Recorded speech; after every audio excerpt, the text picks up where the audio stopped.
All right, we're kicking off 2026.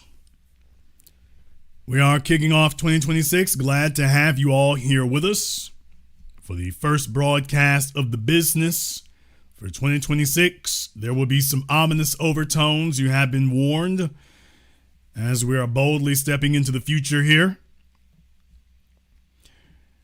What I want to do, I'm going to start out with some basics.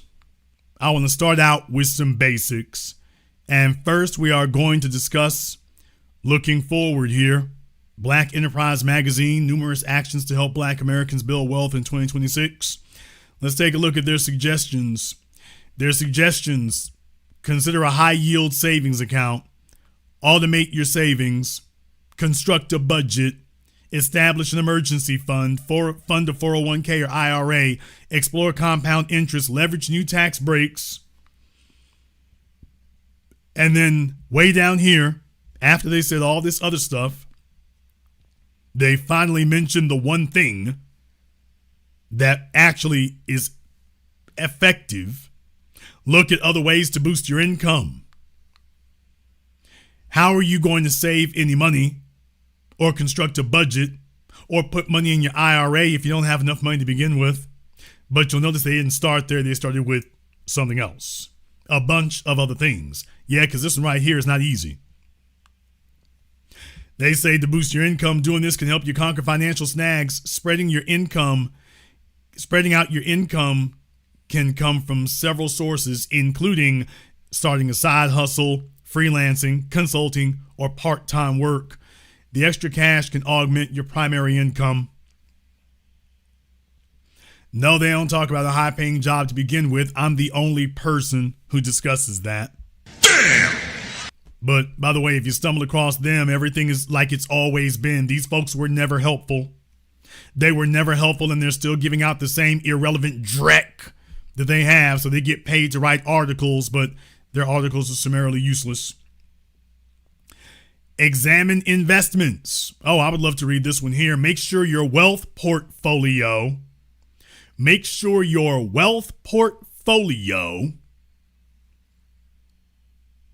lines up with your investment risk tolerance, planning horizons, and financial pursuits. Consider investing across multiple asset classes such as stocks, real estate, and fixed income to mitigate risk. Reach out to investment experts to allocate your holdings if needed based on market fluctuations. Once again, do you have enough money to invest in real estate? Don't worry, I'm going to come back to that because some of my answers may surprise you. Eliminate existing debt. Good luck on that, ladies. So that is Black Enterprise Magazine telling you all what you need to do for 2026. Sounds just as useless and banal as before now. Sounds just about as useless as that before now. Why don't we go ahead and take a look at another website here, Hardware Retailing. Oh boy, so glad to have this here, hardwareretailing.com. Women's labor force participation steadily grows, but gaps persist. And take a look at this picture. Take a look at this picture on your screen, ladies, because this will be some of you. What? Some of you ladies, this is going to be you right here. I'm so glad that you all have been so strong and independent because that's going to be the catchphrase for the next 10 years. There's going to be plenty of women going to be stronger, have to be stronger than they ever thought they were going to be. You're going to need a strong back, strong hands. The only thing that's going to protect you from AI is manual labor. So your Timberland boots and your hard hats, keep those handy. A number of you will be requiring them. But remember, you are strong and independent. Sitting in an air-conditioned office doing your nails and twiddling your toes. You've gotten lazy and spoiled on that for a while, but don't worry. That 50-pound bag of cement isn't going to pick up itself.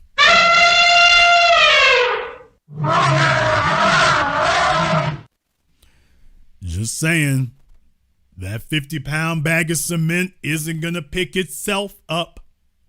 So Ladies, prepare for manual labor. There will be more of that. It's not going to be just a bunch of domestic jobs and housekeeping and all that little soft cush stuff. Oh no, get ready to get out there and throw elbows. Ready or not, that's where you're going to be. Now, I want to go a little bit further into this. I want to go a little bit further here. We're going to discuss what Essence Magazine has to say. Essence Magazine would like for you all to know that they are very interested in living your best life, love. Black singles say they want peace, not situationships. I have a few words about that particular statement also. Got a few words about that particular statement also here, but they went and did a survey on an app, BLK. And take a look at some of the things that the app says that Gen Z is going to be prioritizing going into 2026. Clarity before catching feelings. Nearly half of black singles of the 4,000 they talked to are bringing up the meaty topics early. Faith, political values, financial habits, ladies, family goals, timelines, saving time, money, ladies, and heart. Also, 86% aren't waiting past the first few days to have these talks. That means the pressure is on. That means that the pressure is on and folks are having to start beginning conversations about, is the person that they are talking to or entertaining, is that person a waste of time, and is that person going to be a burden? So there's a real good question to start that early is, are they going to be a burden? Community-based connections, concerning the fact that the single moms destroyed community and continue torching it.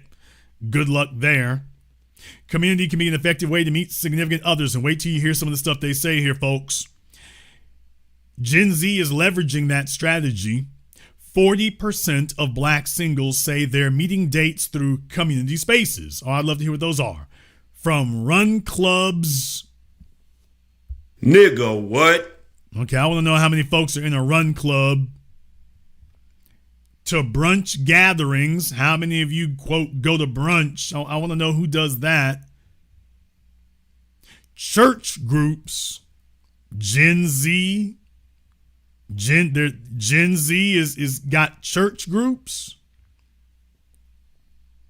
According to Essence, Gen Z is going to church groups. According to Essence. Whose auntie or grandmama wrote this article here? Because according to them, Gen Z is going to church groups. All right. Creative collectives. What the hell? Was that finger painting? And BLK's own IRL events. Okay, sounds like BLK paid for this article. Think of it as community cuffing. Really? Meeting people in real life via community versus a stranger on an app can feel safer, more natural, and far more rooted in reality. Community cuffing sounds misogynistic. You gotta have faith. BLK found that 56.4% of black Gen Z singles consider an actively practiced faith important when choosing a partner. Sounds like it's a bunch of baby boomers and a few Gen X chicks on this app. Gen Z, take a look how they've come back to religion again. Gen Z is all focused on religion. Really? Where? This means they're looking for more than lip service. Tangible fruit they're focused on includes prayer routines, service attendance, and volunteering to show you're living your core values. This is going to get in the way of hot girl summer, isn't it? Please tell me which of these is compatible with hot girl summer and I do what I want. But according to them, Gen Z is really into church, according to them. No gaslighting allowed. Gaslighting when someone ghosts and then returns, acting like you did the ghosting. No ghost lighting, rather. No ghost lighting allowed. Ghost lighting when someone ghosts and then returns, acting like you did the ghosting, is unfortunately too common in modern dating. A full 66.5% have experienced it. So much for community. But 2026 comes with boundaries. Gen Z is no longer entertaining reappearances without acknowledgement, apology, and visible change. This is not going to work out for a lot of folks. Aesthetics matter. BLK says 56.9% of singles are sharing or checking someone's lifestyle visuals on social media first. That includes playlists. Who's got their playlists online? Outfit grids, home setups, and travel moments. Gen Z, this sounds like Gen X. That doesn't sound like something Gen Z talking about travel moments. Gen Z can't afford gas. Traveling where? Obviously, an imposter wrote this article and is projecting on the Gen Z, but in any case, yeah, this is what passes for writers at Essence now. These glimpses help people gauge personality, comfort levels, and routines before meeting. Resurrections are a thing. Nigga, what? I said resurrections are a thing. Second chances aren't dead for Gen Z, but they do have to be earned. A resurrection happens when someone who once ghosted returns with better communication, consistency, and accountability, and 71% of black singles say they're open to giving a connection another try if the receipts are real that they've changed. Well, this sounds like they're just repeating the ghost, no ghost lighting. It sounds like they're just elaborating further on that. Politics and purpose, please. It sounds like Kamala Harris wrote this article. BLK found that 41% of singles weigh political alignment and civic engagement when choosing a partner. Voting habits, issue awareness, and community service are things that say a lot about someone's values beyond the date night charm. Emotional reward or bust. Gen Z is done investing in connections that drain them. They won't have much of a choice in the matter.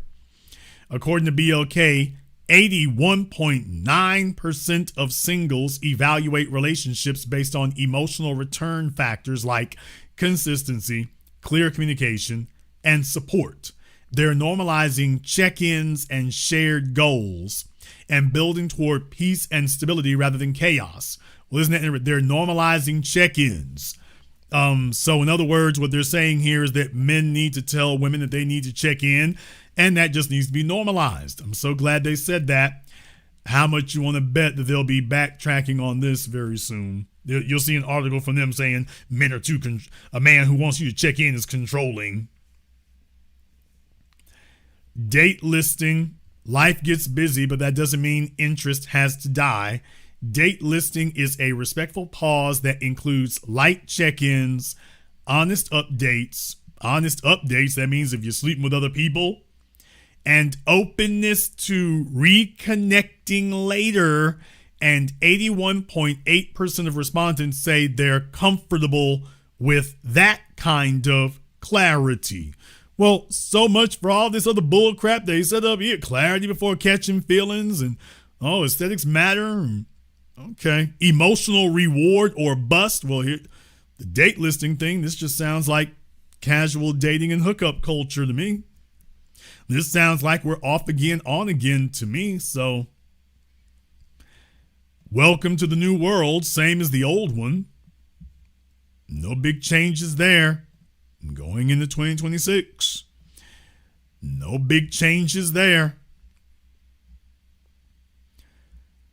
We're going to go a little bit further here because Plenty of Fish would like to let you all know. Plenty of Fish had an article back in September. At least there was an article about Plenty of Fish back in September. And by the way, some of this stuff is going to sound a little familiar. So folks are auditioning for a writing gig. Kim Riz Tree. So this Riz thing, okay. Catching unexpected chemistry with someone you didn't think you'd be into thanks to their undeniable charisma. 1 in 4 singles have felt this surprising shift, proving that attraction isn't always love at first sight. Sometimes it's love at first riz. Okay. Catching unexpected chemistry with someone you didn't think you'd be into. That never works out for men. So in other words, well, get on out there, folks. They'll grow on you. Love luring. Dating for the plot is all about saying yes to experiences. Over a third of singles, 37%, have gone on a date just to see where the story leads. Okay, this all sounds very casual. Curveball crushing, when singles connect with someone outside their usual type. That sounds like he grew on me. With 42% of singles experiencing this, it proves that attraction can grow over time. So ditch the checklist and focus on the vibes. To all the women listening, this is for you, ladies. Ladies, for all of you listening, you heard that. You heard that. Hey, ladies, ditch the checklist. All that he's not economically desirable. You know, all that stuff there, ladies. You ditch the checklist. Focus on the vibes.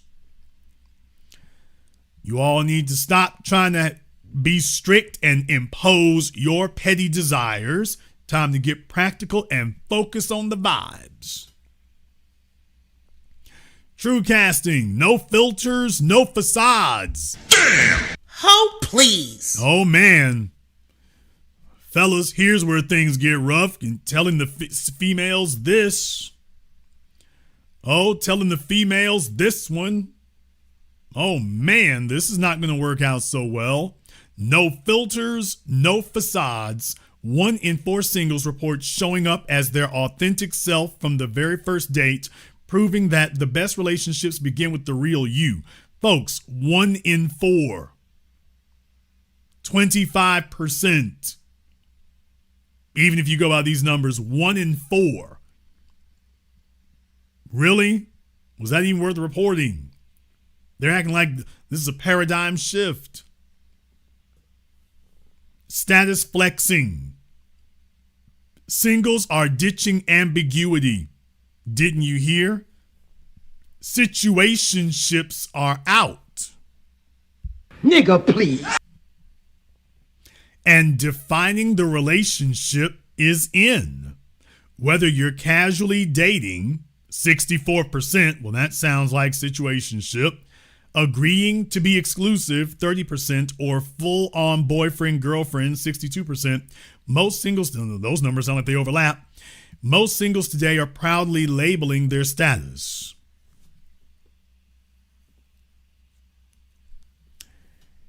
Yeah. So going into 2026, you have been warned. Folks are going to get more serious, or at least if you listen to them say it. They want you all to think that things are going to get more serious. Well, I'm not going to go over everything else I have here in that regard because there's a reason why I touched on that to begin with. Because now I'm going to tell you what's going to happen going into 2026 and beyond. You can listen to articles written by broke hacks working for online publications. And these are nothing but press releases disguised as articles. They're just press releases disguised as articles. But if you want to know what's really going to happen, I'll tell you. First of all, let's start off with the men. I want to talk about particularly where the men are concerned here. Right now, the millennials and Gen Z, they had years of the Kevin Samuels and all the Kevin Samuels wannabes. People have made all kinds of promises about what was going to occur, how it was going to happen. I want you all to understand something you have witnessed as the phrase high value man has basically disintegrated. And deal with it, nigga. Oh, I'm going to hurt a lot of feelings here tonight, but let's go ahead and deal with some realities. Yeah, that had its way for a minute. That had its way for a little while, even though it was not properly defined, but it had its way for a little while. But in case you didn't notice, yeah, the high value mantra has really kind of just vanished. Realistic.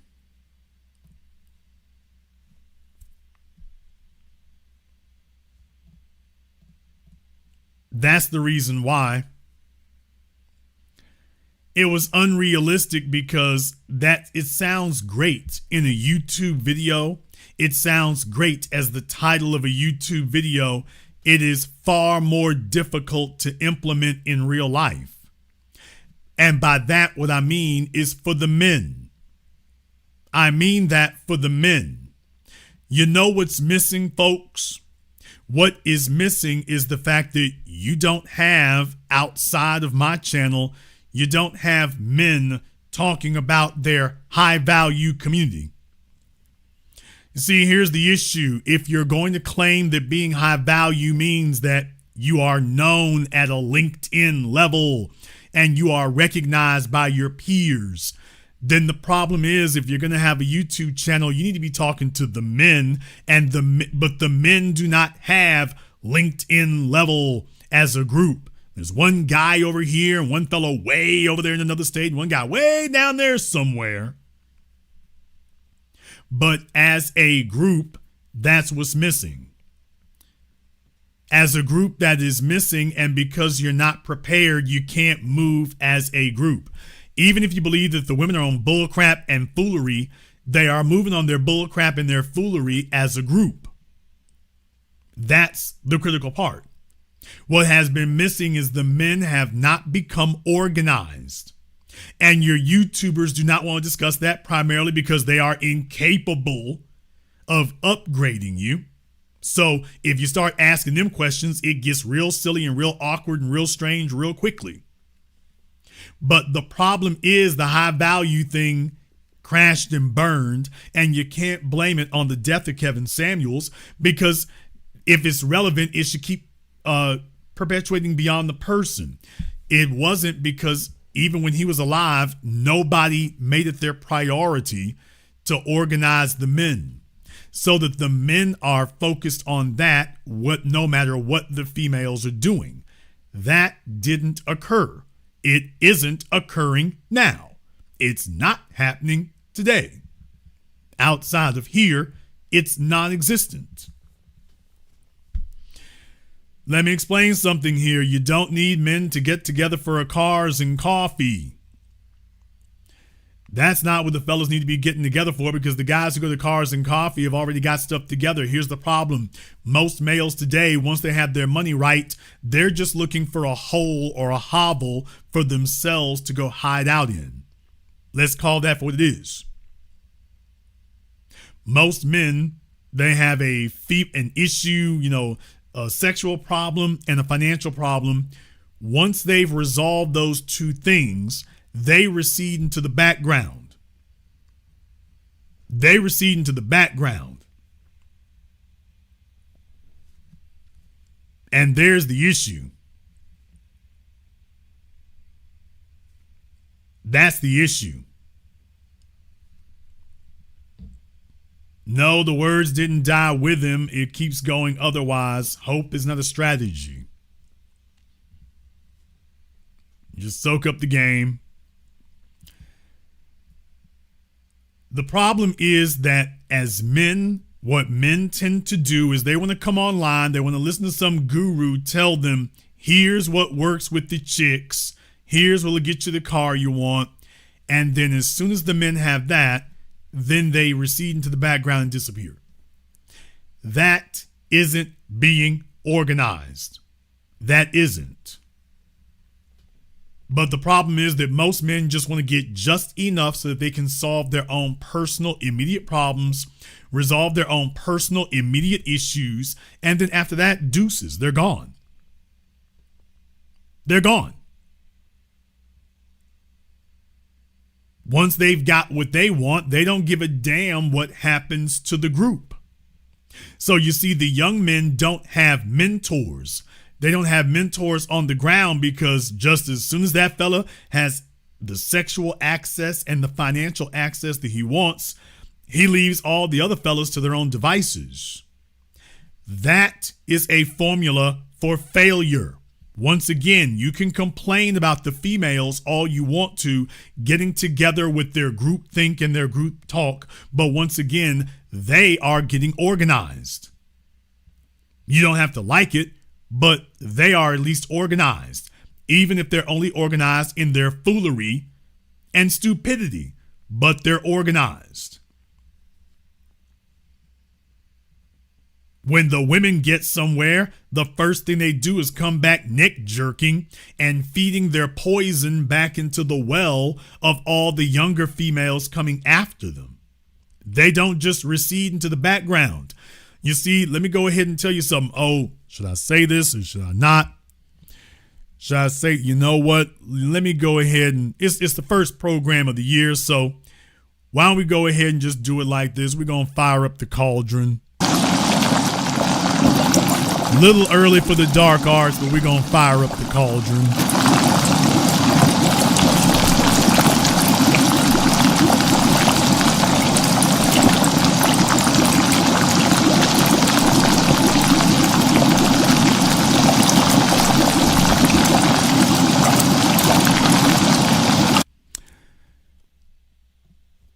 A lot of the gurus are gone. Of the dating gurus and whatnot. Look, there was a little wave there for a minute. They were these neo hookup artists, neo pickup artists, male and female. They had their little wave there for a minute. But the wave is dried up. The wave is dried up because at the end of the day, intentions and results matter. You see, here's the thing. When you go on social media, the women are going around and trying to flex on other women, talking about they're married, but the men aren't saying anything. I've pointed this out now for years. I pointed out for years, and it was very devastating for a lot of people to accept, but the women will run around talking about that, but the men don't. What does that tell you? That tells you that the men are not actually pleased. The married men, they pretty much tend to disappear. And what I'm saying is that's because they become irrelevant. And what they were really looking for is some chick who would cut a deal, which maybe he found. But even that is going to be lackluster because of some of the problems that come with it. What am I referring to? Right now, as I pointed out at the beginning of the program, a lot of females are going to find that going into 2026, the financial landscape of America is going to get more treacherous. You have a bunch of females right now who, if they were stupid enough to go off and go buy a house, she's strapped into that thing for the next 30 years. If she bought one before interest rates move back up, she can't do a damn thing but sit with it. So that will be a drain on her and her resources. And the only man she's going to be interested in is one who can pay off the house that she is in, not the one that he is in. Now that is going to prove to be incredibly onerous. So what is going to happen in 2026 here is that females of all age ranges, they're really going to be looking for a man who's a financial shelter in the storm, and the storm is going to be unending. A lot of fellas out here are going to get took because of that, because they think that this is an arm wrestling contest. Let me be clear about this. The reason why the high value wave crested and then fell is because most of the fellas trying to feed into it were not sincere. They didn't want empowerment. They just wanted leverage. Let me say it again. The reason why the high value thing could not last is because most of these fellas out here right now, they don't want empowerment and they don't want to be high value. They just want leverage. By that, what I mean is that they want the females to be in a compromised position. That you're not a man who's leading, nor does he desire to lead, and they're only coming online to see if they can pick up some little smarmy, sleazy tactics that they can leverage against females that they hope will be in a compromised position. So when they hear about the job market hitting females, they're like domestic passport bros. What? They're like the pathetic domestic version of the passport bros. They want females to be economically disadvantaged so that they'll be dependent, and so he can get sexual access and deference that he otherwise hasn't earned. So they go around with this wish fulfillment. When you take a look at the thumbnail image for tonight's program, that's where that comes from. You have a bunch of fellas out here trying to wish their way through things. So they want the females to be poor. They want AI to move in. They want the economy to be destitute. They want there to be hard times, even if the hard times also hit him, because you see, he isn't able to raise his value enough. So he's hoping that the general value of society goes down so that he'll have some leverage. He's not talking about improving himself. He is only talking, these fellas are mostly only concentrating on, we hope things will get worse for the females so that there will be enough females who become low-hanging fruit. And now finally he'll get his turn. Here's the problem with this for all of the domestic passport donkeys. The problem with that, stupid, is that you can't purchase respect. A female in a compromised position, dude, you haven't earned her respect and you haven't earned her deference. So in other words, you have somebody who is sitting there pretending to play nice, but she doesn't genuinely want you or to be there. You're the means to an end. Now, remember, most males who are destitute in a dry spell for their whole lives and are lacking, they're perfectly fine with a sexual transactional relationship. Well, they're perfectly fine with that because he doesn't have much to offer, so he wants everything to be very clear cut because he doesn't have much to offer. So when you tell him, well, you can, she's financially compromised, and so he's like, okay, well, good, I can take care of that as long as you give me sex on a regular basis and not too many headaches, then okay, we can make it.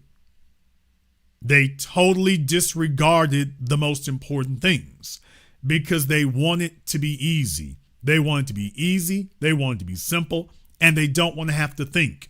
Damn sure don't want to have to excel. So what they end up doing is hoping and wishing for a society of compromised females. They came to YouTube and followed their high-value gurus because the high-value gurus promised to preach every night that the females need to lower their expectations and lower their standards. Now, you can agree or disagree with that if you want to, but the problem is if you haven't organized the men to make sure that as a group they are moving consistently, then you can't win. Fellas, I'm speaking specifically to Gen Z, Gen Alpha even. If you're not moving as a group, you can't win. You cannot have 5% of the males knocking it out the park and 80% of the males who are basically either destitute or irrelevant or both. All of that rabid inconsistency is a problem. It doesn't just send mixed signals to the females, it sends mixed signals to the males as well. When you've got, and that's the reason why you have so many males, for example, that once they get their stuff together, they'll recede into themselves because there's not a group to work with, even if his behavior is feeding into the cycle.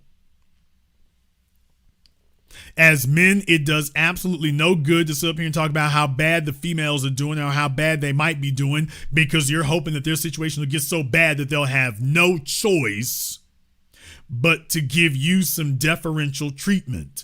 That's not power. Power is not a result of external factors happening to somebody else. That's called an incident. Power is a result of the things you do yourself. Power is not you finding somebody who is crippled and compromised. Power is you simply standing there and they came looking for you. That's what it is. These are difficult things to say because now you're like, okay, well, how do I become that? Oh, hell, that takes time. That takes effort. That takes work. Most of all, that takes consistency. You have to come back every day, every week, every month and keep doing it with no immediate reward because you don't get rewarded until you finish the job. Well, that's going to take time. That is going to take time. None of your high value gurus and none of your red pill retards out here today, none of them are doing that. They need to be hosting programs. I've said this now for over half a decade. If any of them were serious, they're not. But if any of them actually were, people to this day, I said it when Kevin was alive, I'm saying it still today. They are not gathering together the men and saying, call me back. Well, of course, because they're incapable of leading them. But folks, I need to remind you of this. It takes on average, 4 years to get a master's? People, come on. Come on. Think about that for a few moments. Think about it for a few moments.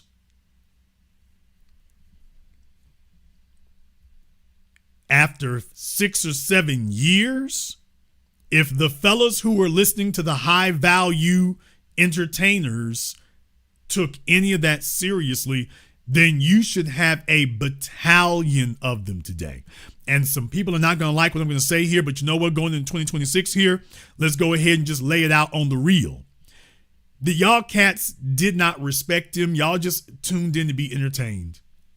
The people who listen to the red pill high value gurus and their wannabes, because the wannabes are still making videos to this day. But the bottom line is y'all dudes didn't take it seriously. You were there to be entertained. After 5 or 6 years, you guys should be on the march. You guys should be moving. There should be an entire faction of society moving like a wave, making this thing happen. But that's not occurring. You can't say it's too soon. You can't say you haven't been given enough time. It isn't happening because you never took that seriously. You never took that seriously. It was about a bunch of fellas sitting around wishing and hoping that somebody would tell the females that y'all hoes just need to settle for whatever man walks up in front of you. In the chat room, ID please. Let me go ahead and get ID please up here on Zoom. We're going to get you up here. We're going to go ahead and get ID please up here on Zoom. I'm very glad you said that. Very, very glad you said that there.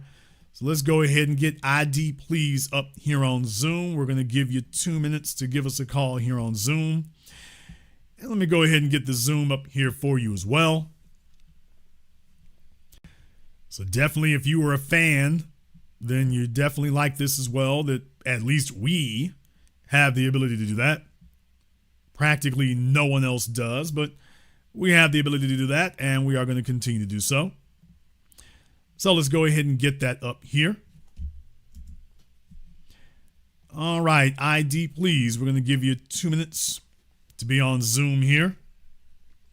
Now, you see, what makes us different across the board is the fact that these are two-way conversations. What makes this important is these are two-way conversations, so you get to determine if all of the little lost boys who were following their high-value gurus, if they were real, if they gained anything from it, then they should be able to demonstrate it by showing their stand-up dudes, and there are people that you want to be like and people you want to emulate and want to become like. But that's the part that tends to be missing. That's the part that tends to be missing. So we're going to go ahead and get ID please up here on Zoom. They got 2 minutes to be on Zoom for us. Now, look, understand something. Every time we talk about being a fully realized man, that hits the little broke back mountain sissy five mama's boys who sat up on YouTube and they watch sexual porn. They watch success porn. They watch vicarious porn.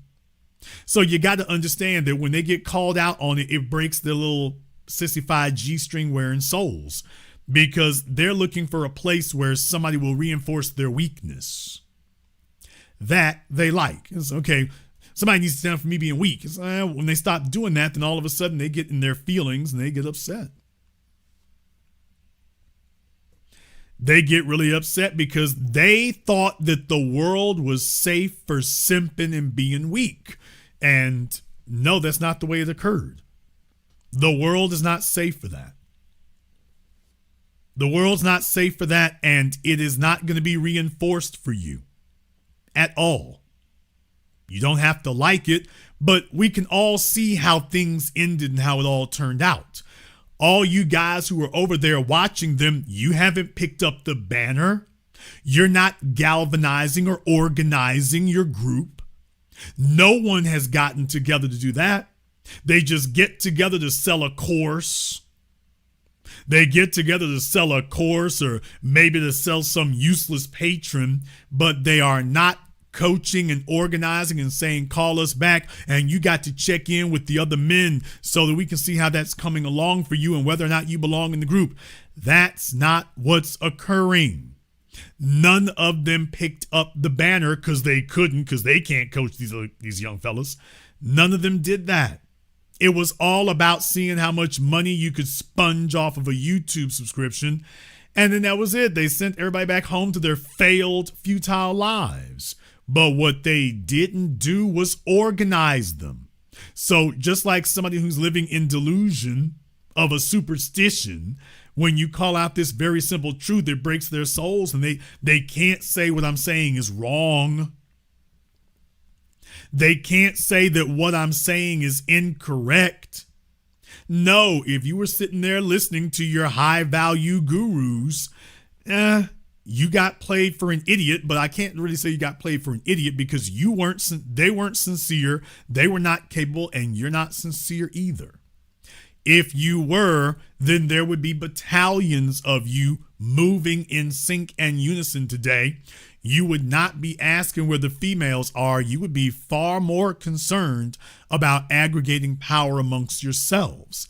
That's what you would be doing if there were enough of you to actually do it. Damn!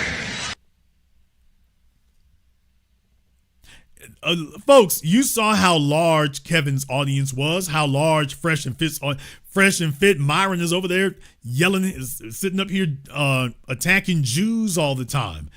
There's no power being organized. No one is holding themselves accountable. Nobody is saying, call me back. Nobody is saying, let's check back in on this date. They're not doing that. Oh, but then again, they never did. They got together a yacht full of females. Now, that was what they wanted to meet in person, was a yacht full of females. Okay, that's not going to change the world. Men's ability to get women to show up for a party in Miami ain't going to change the damn world. How silly and stupid do you have to be to even fall for somebody calling for an event like that? You don't need to have another party on the boat. You need to have a Skull and Bones. You need to have a elevated society. You need to have a petroleum club. That is what you need to have. You need to have that. And that's not what you see them doing. Well, yeah, did it ever occur to you all that that wasn't their reason for being there? That wasn't their reason for being there. Their reason for being there was for themselves. But as far as the rest of the group, they got left on their own. They got left on their own.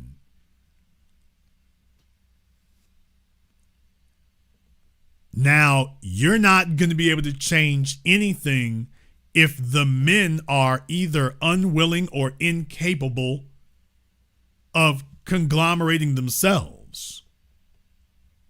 But then again, when the fellas come online, they're not looking for places where they say, hey, as the men, this is what we need to be doing. Understand something. Men are not going to gain power if the requirement is that there must be a woman in the room. And do it, nigga. As a man, you know that it is that whatever they're calling for is ignorant and irrelevant if they're telling you that as the men, you're going to gain power, but there's a requirement for women or a woman to be in the room. Once you hear that, or once you even see somebody inviting that, it's already failed. It's already failed. As men, we don't gain power by inviting women into our circles. We damn sure don't gain power by requiring women to be in the circle. As men, you are not going to have power until you are able to only have the requirement of yourselves. But this is a difficult conversation to have because, you see, your red pill gurus and your high value entertainers, they couldn't talk to you about these things because, you see, they didn't think anything else motivated you. So it was that's the reason why they have a table full of females, or they get on Zoom and they require women to call in, but they won't take calls from men. Well, yes, because the folks hosting these programs, they're not motivated if there are no women around, and they didn't think they could motivate you. So they invited women because they thought the women could motivate you. That's the difference. But you see, over here, we understand something different from that. We understand something different from that over here because you have to understand there's something more motivating to a man than a female. More motivating to a man than a female is his legacy. More motivating to a man than a female is making his mark in the world. More motivating to a man than a female is respect. You see, men watch football, and the one thing they don't want while they're watching football is a bunch of females around. Why is that? Because football, for example, professional sports, particularly male team sports, is where you see men having to prove themselves. You'll notice in those environments, men consider the presence of females to be annoying. Not only do they want men there, they don't want anything interfering with that male environment because, you see, those are males operating at the height of their abilities. A man is not operating at his best when he's in the company of a female.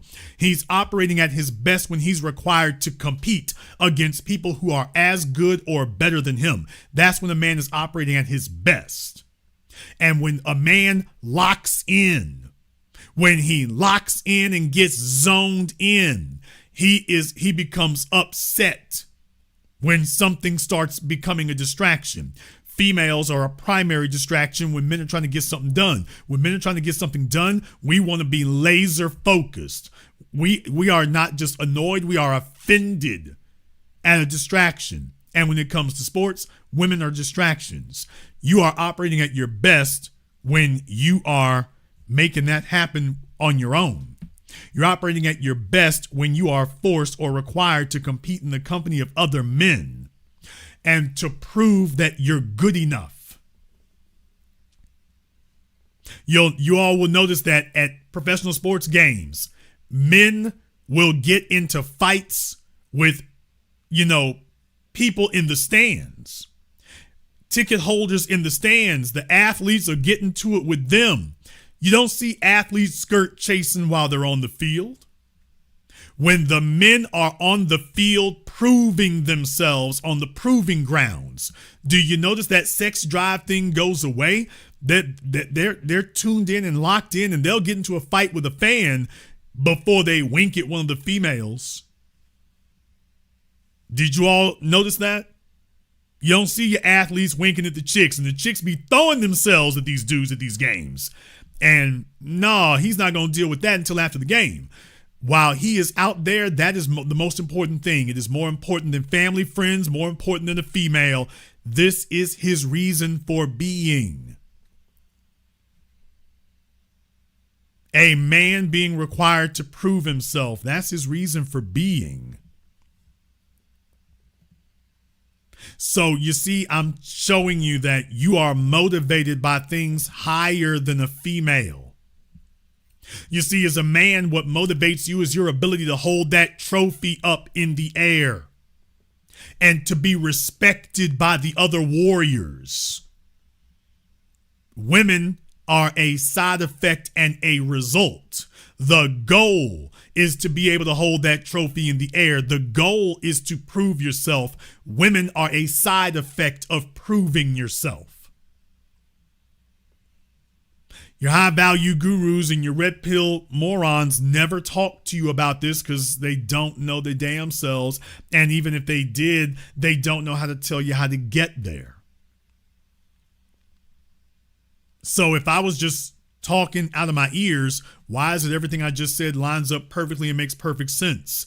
As a man, it doesn't matter what kind of female you're with. If you walk outside that door and you are not respected by the other men, if you're not respected by the society, if you're not respected by other accomplished people, that eats a hole in your soul, whether it's Al Bundy or anybody else. The idea, you as a man, you require respect.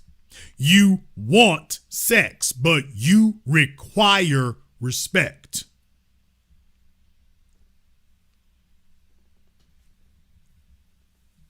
What would bother a man if he had erectile dysfunction is not the lack of having sex, it is the respect he will no longer receive.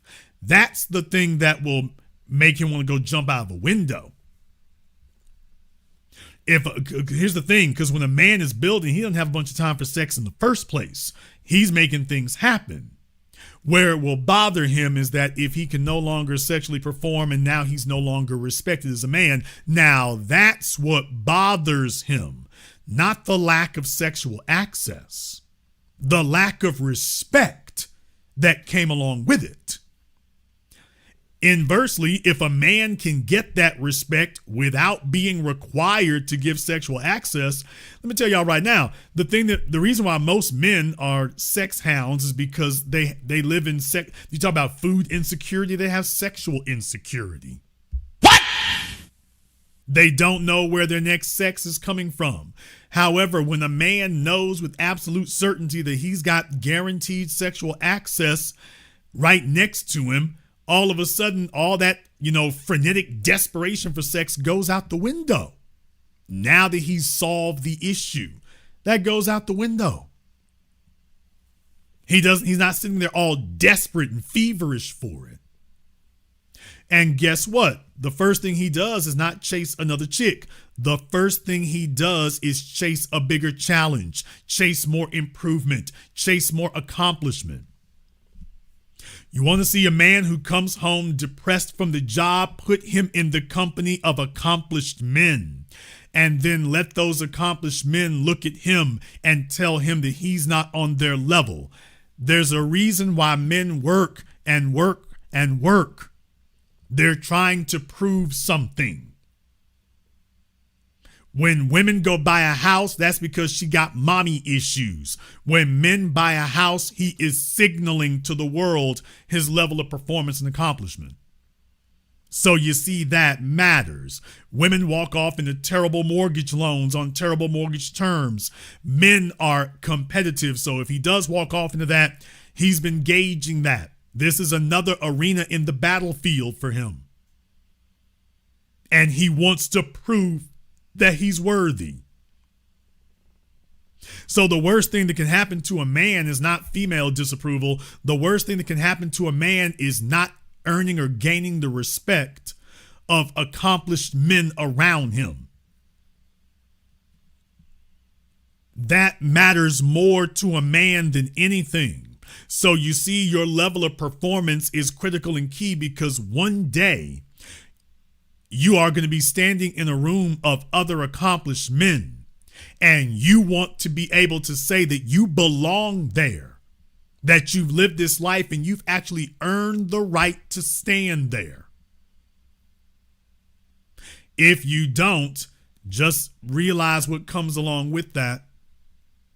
never knowing what that feels like and having to compromise because it's going to be showing like a spotlight everywhere you go. There will just be places you cannot go, and you'll have folk around you looking to see if you can get there, and you don't get there. The reason for you having an 800 credit score is because it opens doors that sex can't. And deal with it. The reason for a man to have an 800 credit score is because that opens doors that sex can't. It doesn't matter how good with the broads you are, and that's not gonna open this door. When you're walking in New York City and your head is, you got to hold your head, tilt your head back until you're looking straight up, and you're looking at the Empire State Building, you're looking at the Chrysler Building, you're looking at the JP Morgan Building, you're looking at the World Trade Tower, you're looking at the tremendous accomplishments and the modern day megaliths and monoliths of other men. These men are admired. You're so high up in the air, you can see clean to another state. That's on a whole different level. That's not a biological response. You found something transcendent. And then you start looking in the mirror and you start saying, what have I done? What did I do with my life? You see, every man questions if he should be respected. That's when he starts doing an inventory of his life to see what he's done and what he's gained. That's when he starts doing that. And the next thing is, there's no point in you having children if your children admire another man more than you. Damn!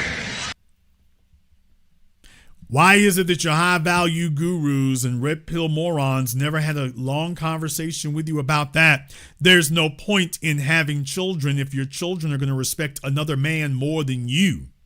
If they're going to hear about the accomplishments of other men other than you, and that you simply do not compare, that there's nothing about you that is truly great. Your children want a father that they can admire. They want a father who is a superhero. Okay, but you're not a superhero if you can't leap tall buildings in a single bound and run faster than a locomotive and higher than an airplane. You haven't given them anything to admire or respect, or I will say it, to worship. It's impossible. So therefore, they're going to take that energy to other men. And you will find your children have become actually their children. Because your children, let me tell you all who your children are. Your children are the people who admire, respect, and model their inner being after you. Those are your children. When you meet a young person that they, of all the adults around them, they looked around far and wide, and then they saw you. And now they model themselves after you. Think about that for a few moments. Every parent has seen it. The children, they get in the front of the mirror. Most of y'all did that. You're in front of the mirror. You found one of your dad's suits. You got the suit on. It doesn't fit or whatever. He's trying on this person's life. When they admire you, they want to be like you. That's where respect comes from. When you're a man who has accomplished things, you're handy, the community looks up to you, and your son sees that. When he sees that his father is respected, he wants to be like that. It's like that. Now he has a appreciation for this man because he sees what the man's done. There was no son out there who's not some whacked up, screwed up head job who admired about his dad's ability to chase skirts. When you ask him about what he respects about his father, a female is never going to come up in the equation. Not even about how he, quote, treats females. It's going to come about how he acts around men. Was he resourceful? Was he a man that other men looked for? Hey, where's old Donnie Ray? We need to find him. See, that's what you're looking for right there, is other men when they're calling. Other men come by the house and they're looking for your dad. You do not have to question if your father is a superhero. That's not your opinion. Take a look at the neighborhood. Take a look at other people. They're looking for him, for leadership, for guidance, for direction, for accomplishment. Nothing I just said requires a female. As a matter of fact, a female would be a direct obstacle to literally everything I just said. Why is it that your high value gurus never talk to you about that? Because now that we said that, there's like, well, damn, let's have a conversation without the females. Okay, now I got you there. But then again, of course, you are assuming that the hosts of those programs do not want those females for themselves. Damn! And that you being a member of their audience is simply a pathway to that. I have never invited or required that kind of environment. It's great when women show up, and I think women would get a lot from being here, and a lot of women do. But when I'm talking about the men, please understand, we are not going to be able to rectify this situation, and we must rectify it, because the end goal is not simply men being disadvantaged. The end goal that they want is male subjugation. They literally want us to go back into chattel slavery.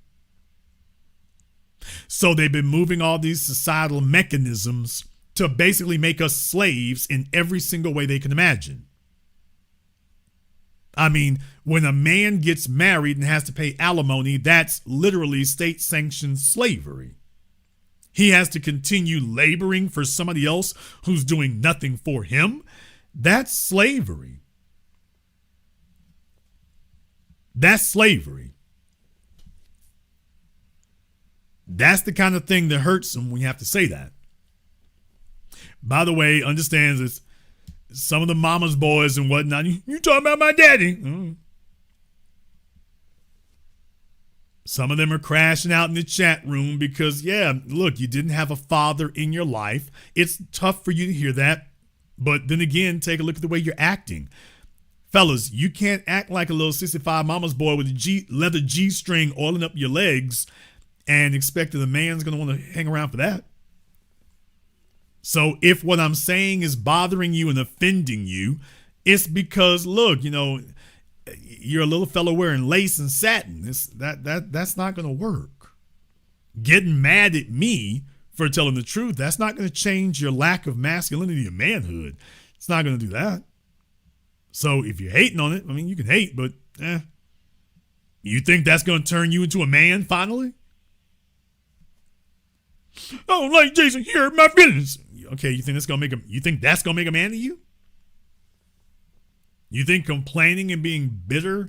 You think that's gonna fix that little lack of accomplishment problem you got? You think that's gonna fix it? Let's be very, very clear. These fellas would not be grabbing passports and watching endless amounts of porn and crashing out in chat rooms if all of this didn't bother them. They wouldn't be doing that if this didn't really bother them. It bothers the hell out of them. Not being liked by females or respected by males, that hurts their feelings, man. That burns their souls. Primarily because they don't know what to do. Primarily because they have no clue what to do. So they respond to everything like a 6-year-old, but they don't have answers. And it hurts to hear this because they realize the thing to say to themselves is, okay, what's next? They don't know what's next. Most males today are going to live in ignominy. Look it up. Most men are going to live in a state of not being honored or admired. And for a lot of them, they've given up on it. When they come in here crashing out or trolling with this, I mean, I've given up on that. As far as he's concerned, it's not going to happen. But you know why? Because they gave 5 or 6 years to a bad source. Now that those years are gone, they're just totally lost. You can't get those years back. So they are very, very angry and very, very resentful because they gave half a decade. They were kind of dumb and gullible. They never admitted that they made a mistake. And now here they are. It's just like, man, screw it. They'll just Uber Eats until whenever. As men, these are conversations we're supposed to have among men. If you want to be entertained, go get a Netflix account. All right, we got Onan up here on Zoom. Onan, what's on your mind? Oh, what's going on, Jason? So I believe that because men are expected to perform at such a high rate, because men are expected to produce so much for dominant society, that ultimately that leads to what's the male loneliness epidemic that we're facing right now, where a lot of men are just separating themselves in order to accomplish more in this world. And they understand that women are looking for like the top 10% of men. And so I just wanted to get your feedback on that. Well, here's the thing. My program tonight here is not even about the females. I mean, what females want is nice or cute or whatever, but as men, the issue is what the men are doing amongst other men. That's what I'm talking about to kick off 2026.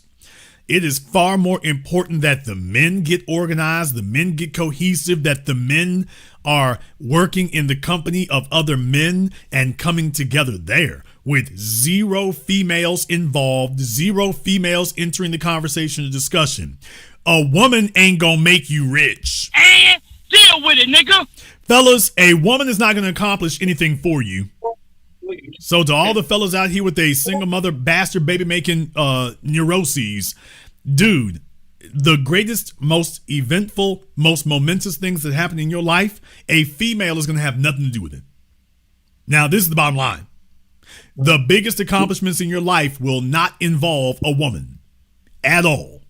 It's going to be you versus the world, and probably you versus another guy, but it will not be, ooh, I made this life-changing thing and this female was quintessential to it. A woman sitting next to you, rubbing you on the back while you take on the world, that's not her accomplishing it with you. That's not what that is. Yeah, I think that women serve as a barometer for a man's success and his status in the world.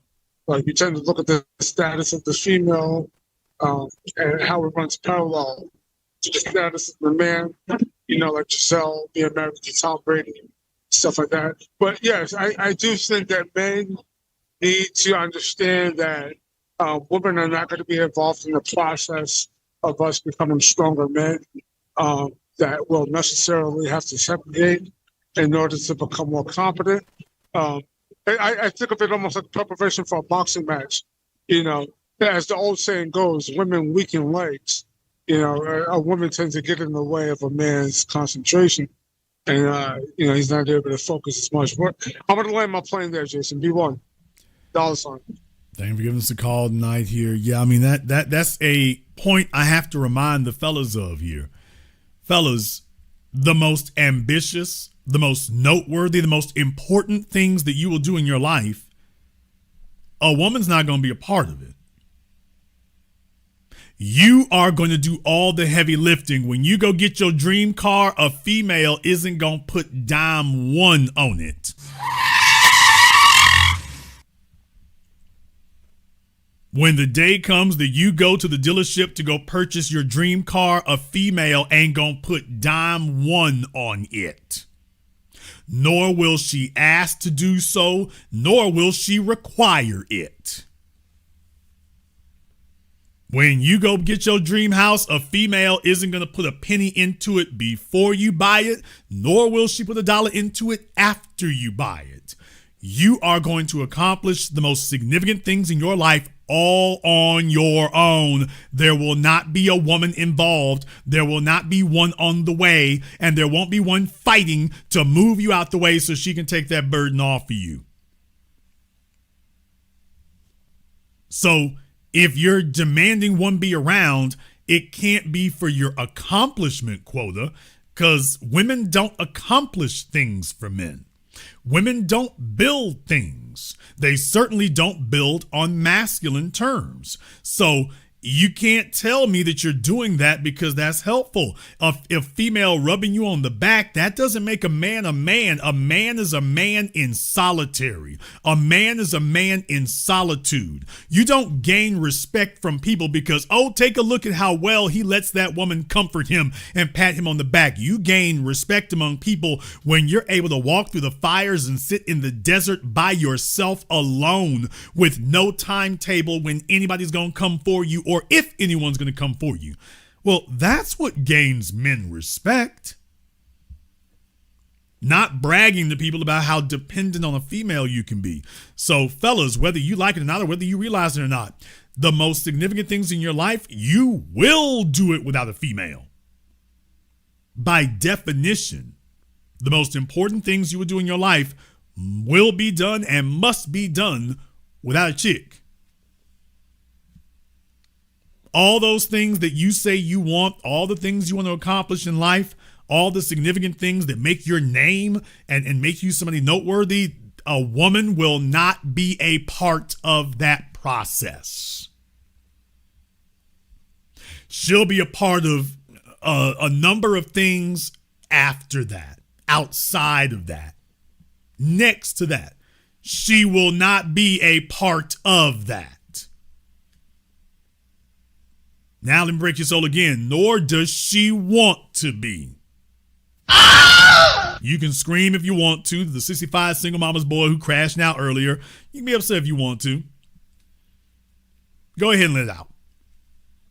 But by the way, one more thing. She won't be there, nor does she desire to be there. She wants to watch you build the pyramids. She's not really looking to move them boulders with you. That's not what she's looking to do. Well, Jason, what about paying tribute? You will get tribute after you have built the pyramids. That's when you get tribute. You get tribute after that. She is not going to be offering you tribute beforehand. At least she does not desire to. So, no, you're going to have to build this thing first, and then all that other stuff becomes a factor. I want her to pay me tribute for my good idea. Okay.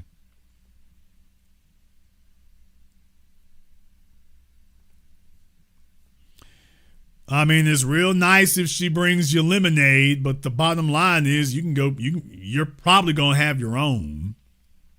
All I'm saying is that if you are dependent on a female to contribute, just understand, as I've told you all before, if a female is required for you to accomplish something, you will never be able to say that you did that.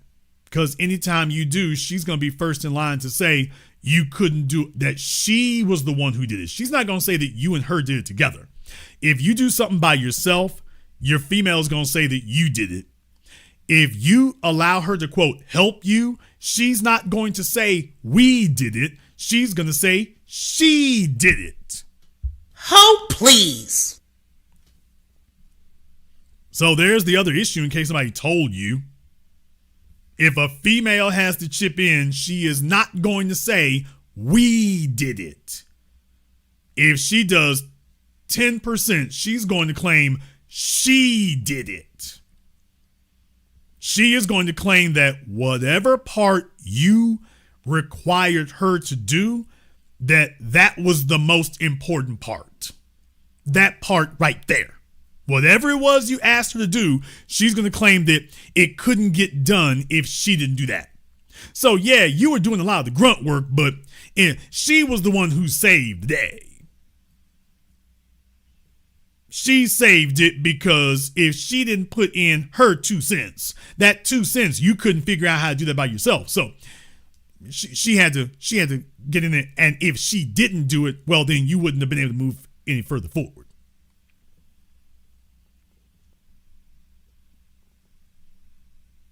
So once again, not only will you have to do it yourself, it's only desirable for you to do it yourself. You start bringing in other people and just understand you're introducing complications you may not have thought of. So it is very important that you show them Number one, that you can do things that she simply cannot do. Your job with a female is to show her you can do things she can't do and she could never do. And then show her, and by the way, and I don't need you to get it done. I do things you cannot do. I do things you can't do. I'm not depending on you to do it, and you're not going to be able to. Now, that's your job as a man, is to demonstrate that. All of a sudden, the deference and the respect and all those other things you talk about, that comes as a result of that. Because you see, she's not judging you based on potential. Oh, you all thought I was getting off topic?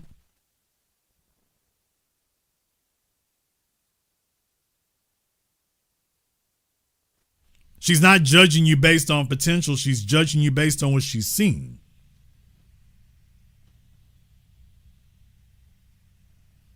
She's judging you based on what you've done.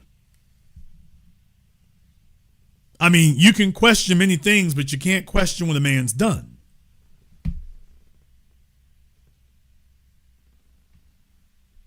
This idea that you're going to get folk to respect you because it's nice or whatever, it's like, no, you lead with your accomplishments.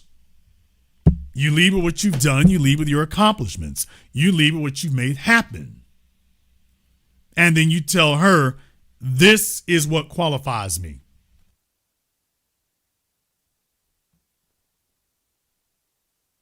You're not qualified simply because you sat there. You're qualified because of what you've done.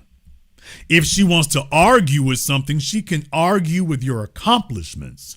But then again, there's not going to be much arguing with that either. Your accomplishments speak for themselves.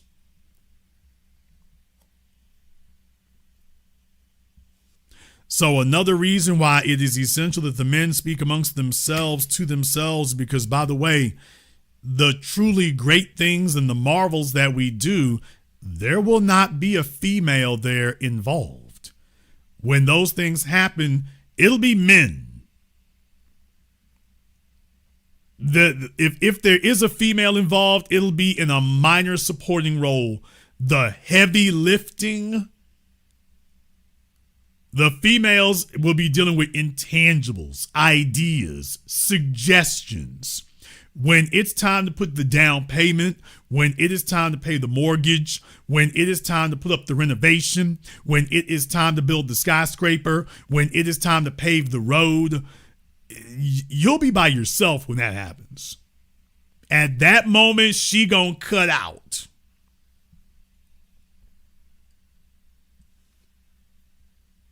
The second you try to get her to do that, she's going to cut out. Now, why is it that all these people you tuned into and watched, why is it they didn't have this conversation with you? Why is it that they have not made a priority? Go back to all their channels, folks. They don't make a priority of men dealing with other men.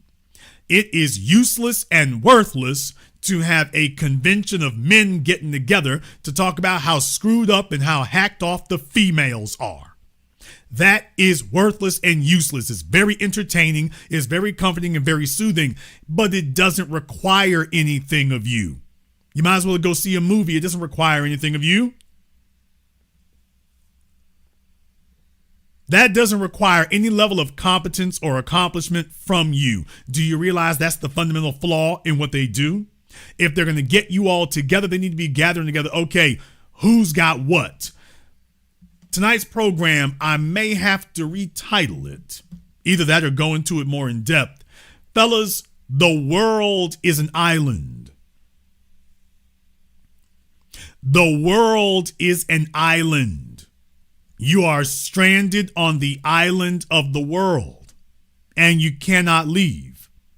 And your survival depends on your ability to cooperate with other men to bring out the best in yourself so that you have something to contribute to the group. And this is where we are in society today as men. We are on a desert island.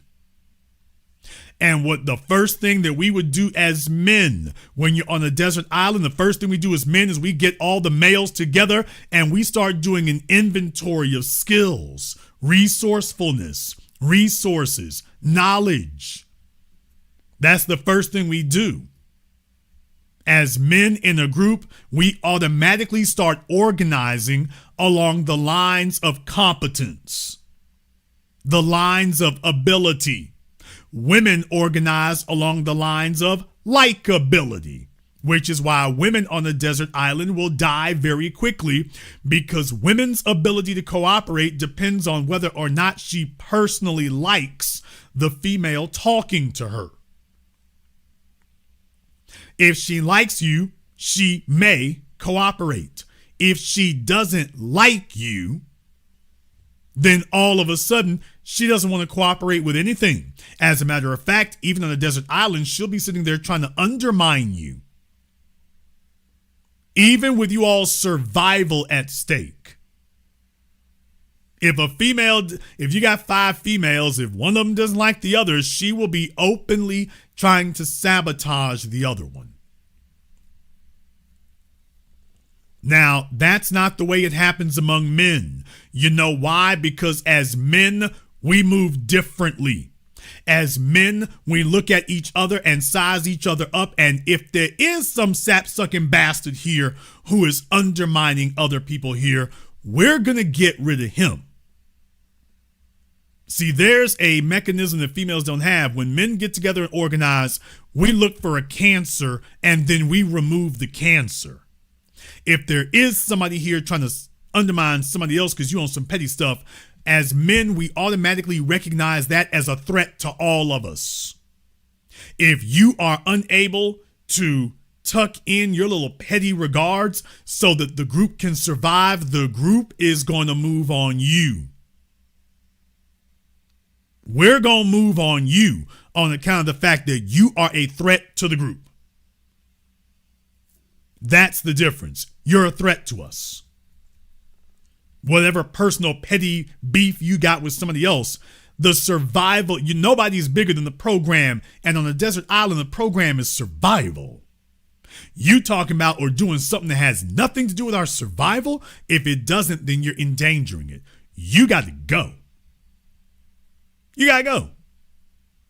That wouldn't happen among females. You go to a female prison, women can sit up here and molest children. They can sleep with underage boys. They get to a female prison and all the female prisoners will be sitting there booed up with Mary Kay Letourneau or Susan Smith or whatever. So I'm not making this up. That's the way females operate. They will sit there with a female who's a child molester, a female who's a child killer, a female who's a child rapist. Women will sit there next to her in the damn lunchroom. Men, they got to build a whole different wing for this dude. It's like, hey, dude, you can't go among the men. It doesn't matter the race. It doesn't matter anything. You cannot go among the men. You walk out there and you're a dead man walking. Dead for real, for real. Now, that's the way that men operate. If you are identified as a threat, it will be the group that sanctions removing you. It won't be one person who does it. He won't have to be by himself. Everybody saw what you did. Everyone saw that you own something else. Everyone saw that your priority is not our survival. At that point, all the men are of one mind. A switch flips and yeah, he's got to go. And here's another thing. Your best friend next to you isn't going to tell you. What? So there's a difference for men. If the group has made a decision that you're a threat to the survival, your best male friend on the island isn't going to say, when they get ready to move on you, he's not going to say anything. He knows it's coming and he's not going to say anything. For 2 reasons. Number 1, if he starts talking, the group is now going to put him in with you. Now it's just going to be the 2 of you gone. But also because he's with the group. He understands you're a threat to survival. You're a threat to the survival of the group. So as men, that's why it is so imperative that we have that. You have got to have the ability to work with other men. That is when you'll be at your strongest. That's when you're going to be at your strongest. But as men today, you have got to think in terms of a desert island. That's the way you need to be dealing with other men. We should be having men together, aggregating their resources, their mental resources, their physical resources, their social resources. That's where men become strong. And for those who may have more general resources, or, for the guys, they might not have a specific skill set. Once again, that comes back to the basics. If we're on a desert island, okay, we need somebody who knows how to make a fire. We need somebody who knows how to desalinate water. We need somebody who knows how to hunt. We need somebody who knows how to trap. We need somebody who knows how to fish. And if you're the fellow who's not capable of any of those things, guess what? You're going to be the gopher. So the fellow who is making the fire, he gets to sit here and concentrate on that. You get to go gather wood. Here, go pick up them sticks. That doesn't take a skilled trade.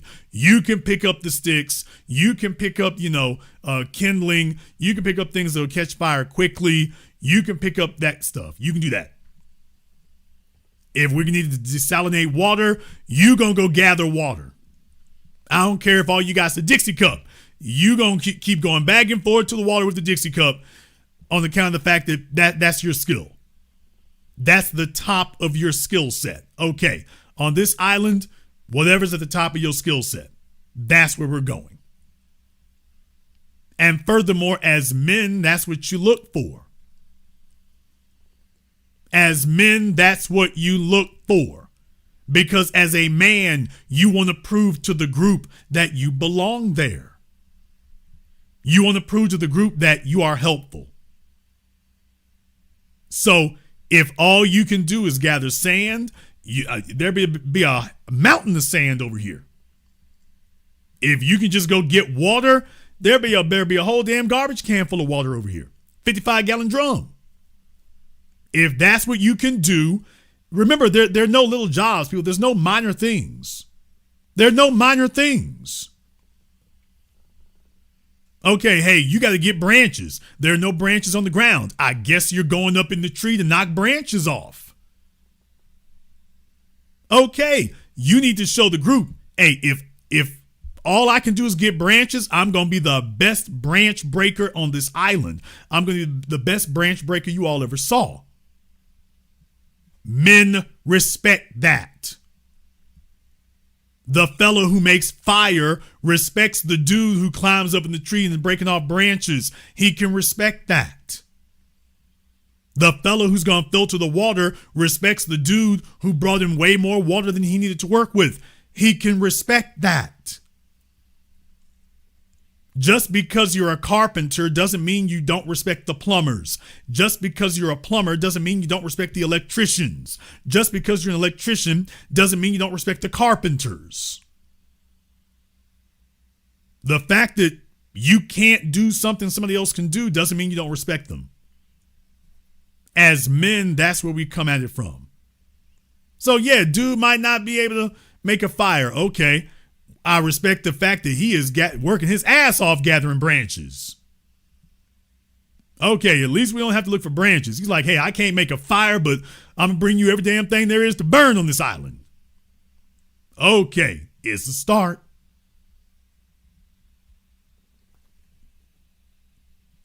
So look, we found something he excels at.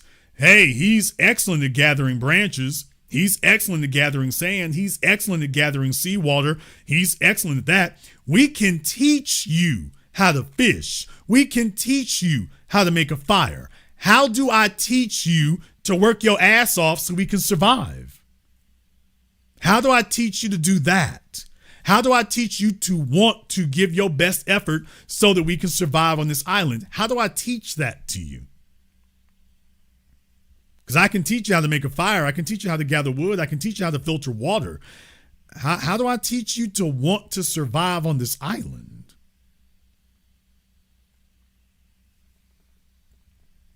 How do I teach you to want to be out in the hot sun, to want to be up in the trees, dealing with the mosquitoes? How do I teach you and still bring us back all the supplies we need? How do I teach you to do that?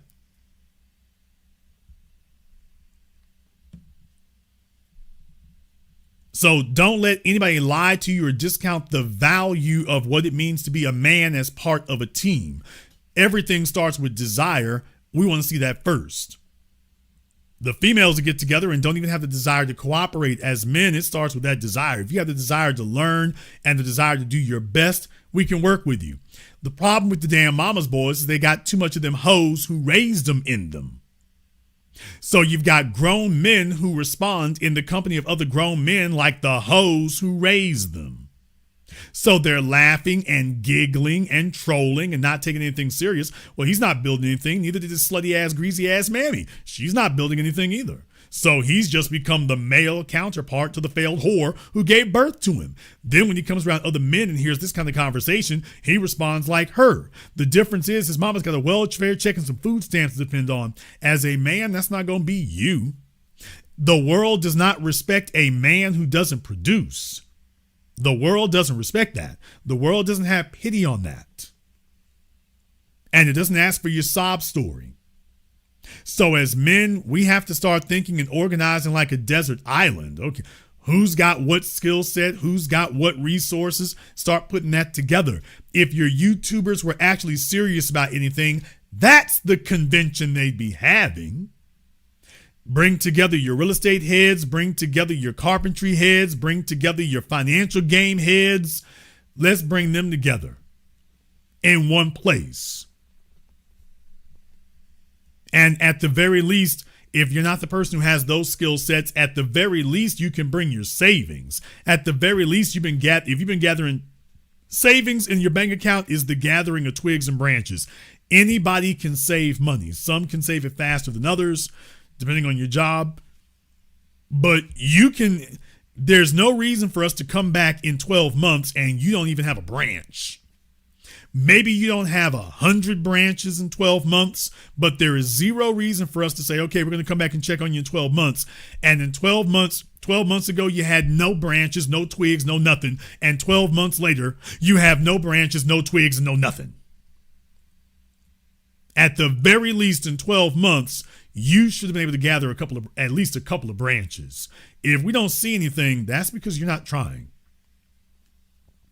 Well, I want you to understand that's the kiss of death for men. The kiss of death for men is not being unable to depend on the women, damn it. The kiss of death for men is not being unable to depend on the women. The kiss of death for men is being unable to depend on other men. That's the kiss of death for us as men. If they march us back into chattel slavery, it'll be because the men did not congregate and aggregate with the men in their own damn best interests. And that there were so many desperate males out there, so desperate with their mommy issues, that they would rather have an abusive female society that mocks you and ridicules you and abuses you and harms you and imprisons you. That's the level of female contact you have. You would prefer to have that than to have none at all. You would prefer to have that than to have none at all. People, do you all realize that Microsoft today isn't really doing anything for the consumers? Nigga, what? Fellas, do you understand that? Microsoft today isn't really doing anything for the consumers. Microsoft's business right now is really focused more on business to business. That's why you have to pay for Microsoft Works and Azure and all this stuff. Microsoft is the retail end, the consumer end of what they do. That's a minority of their business now. That's really just a funnel that gets people into the Microsoft system. And so hopefully when they become business owners, they're more liable to use Microsoft products. Microsoft is really primarily business to business motivated. Apple is still more primarily direct to consumer, but Microsoft, they pivoted that. Just like IBM, just like Oracle, just like, you get the idea. The biggest companies out there and whatnot are not the ones that deal with direct to consumers. The biggest companies deal with other businesses. They are business to business enterprises. As men, it needs to be the same way. That's the way that it needs to be as men. When you get together, you're focused on, okay, who else is building? And that's who you want to gravitate to. That's where you want to deal with. That's where the conversation needs to be. The females are going to show up regardless. Money, power, and influence, that's questionable. Women follow money, power, and influence. Okay.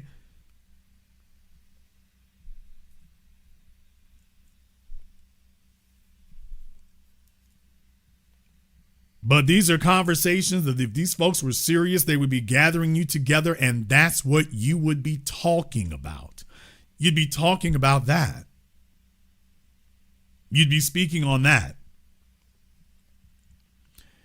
Let me go ahead and jump back over here in the chat room. It wouldn't be the beginning of the year if we didn't have Prince with us here. All right, Prince, what's on your mind? Jason, I want to ask you a question.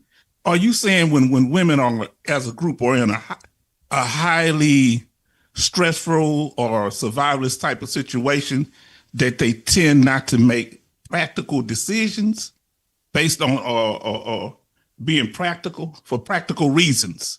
Let me put it like that. Are they making decisions for practical reasons? I mean, they're making decisions that they are gravitating to or have an affinity to. Remember, I taught you all that women are informed by their emotions. So the idea of making a decision that is completely separated from their emotions, that doesn't come naturally. Okay.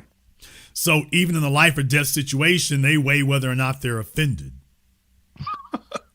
Wow. Now, you were in the military, and the first thing you understood is that your survival depends on your ability to not do that. Yes. Now, think about that for a few moments.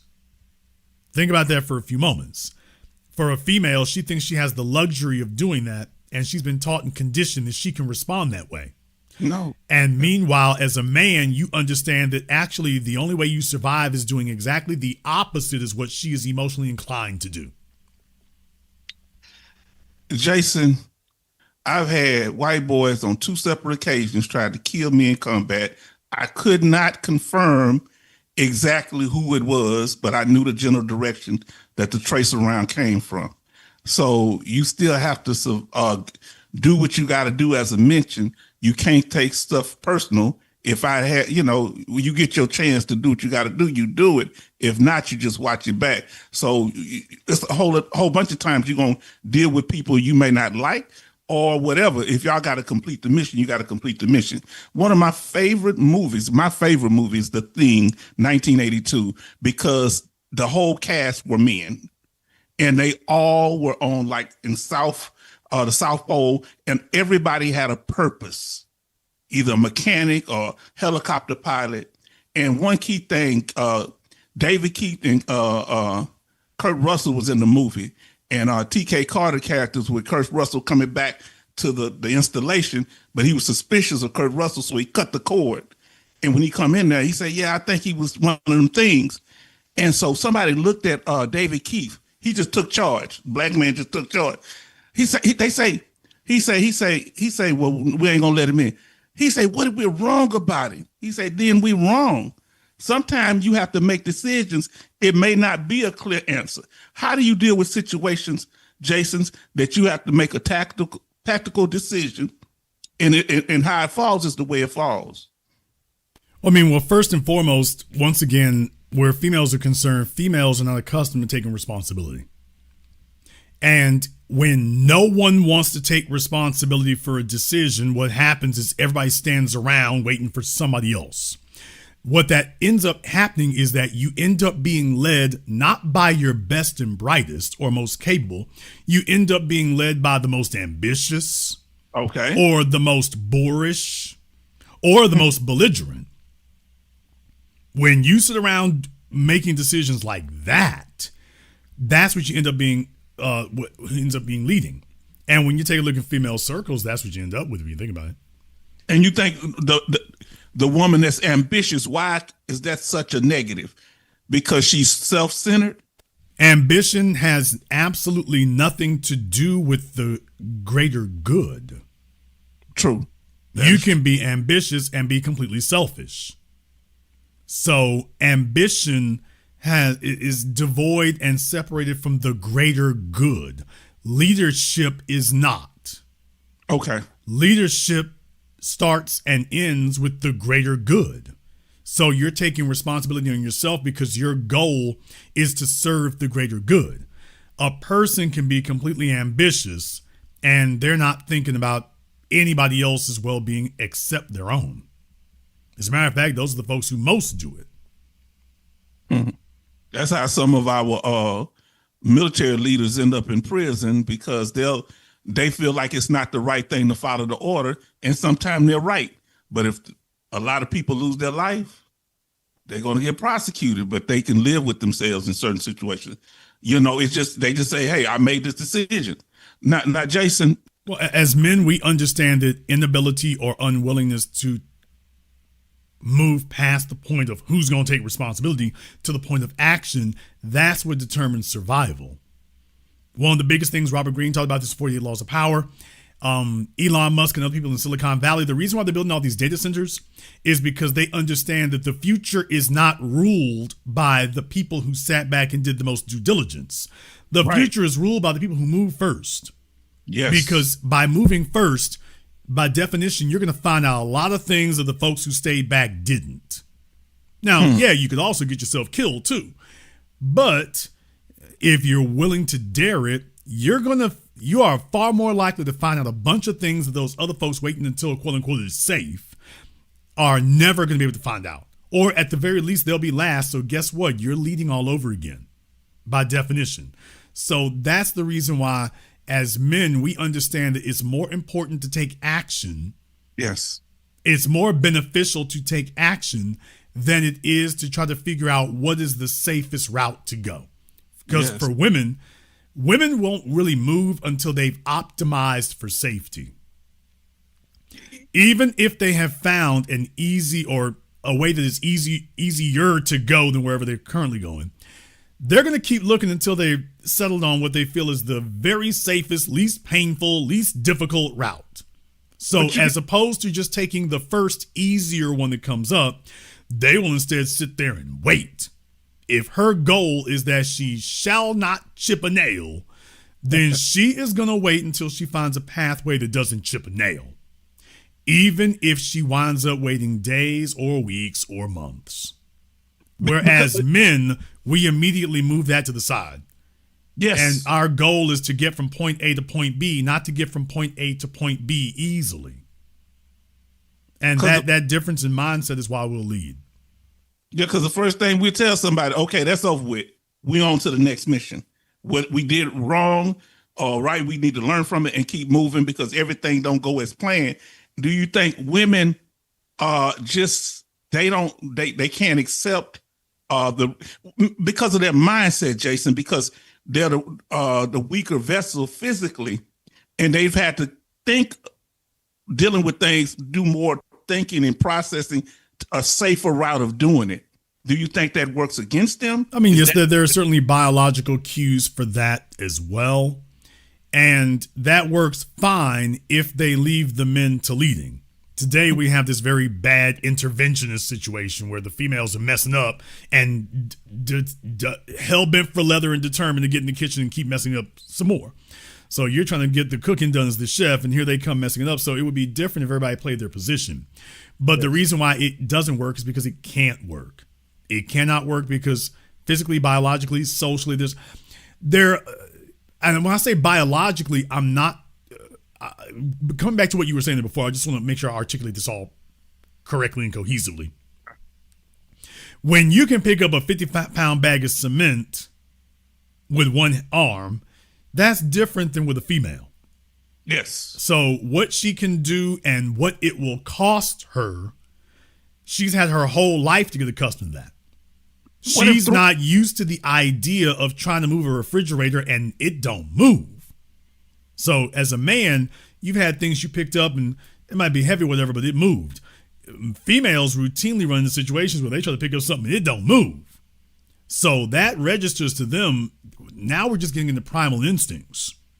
She learns that the world is a bigger place, difficult, that the world fights back.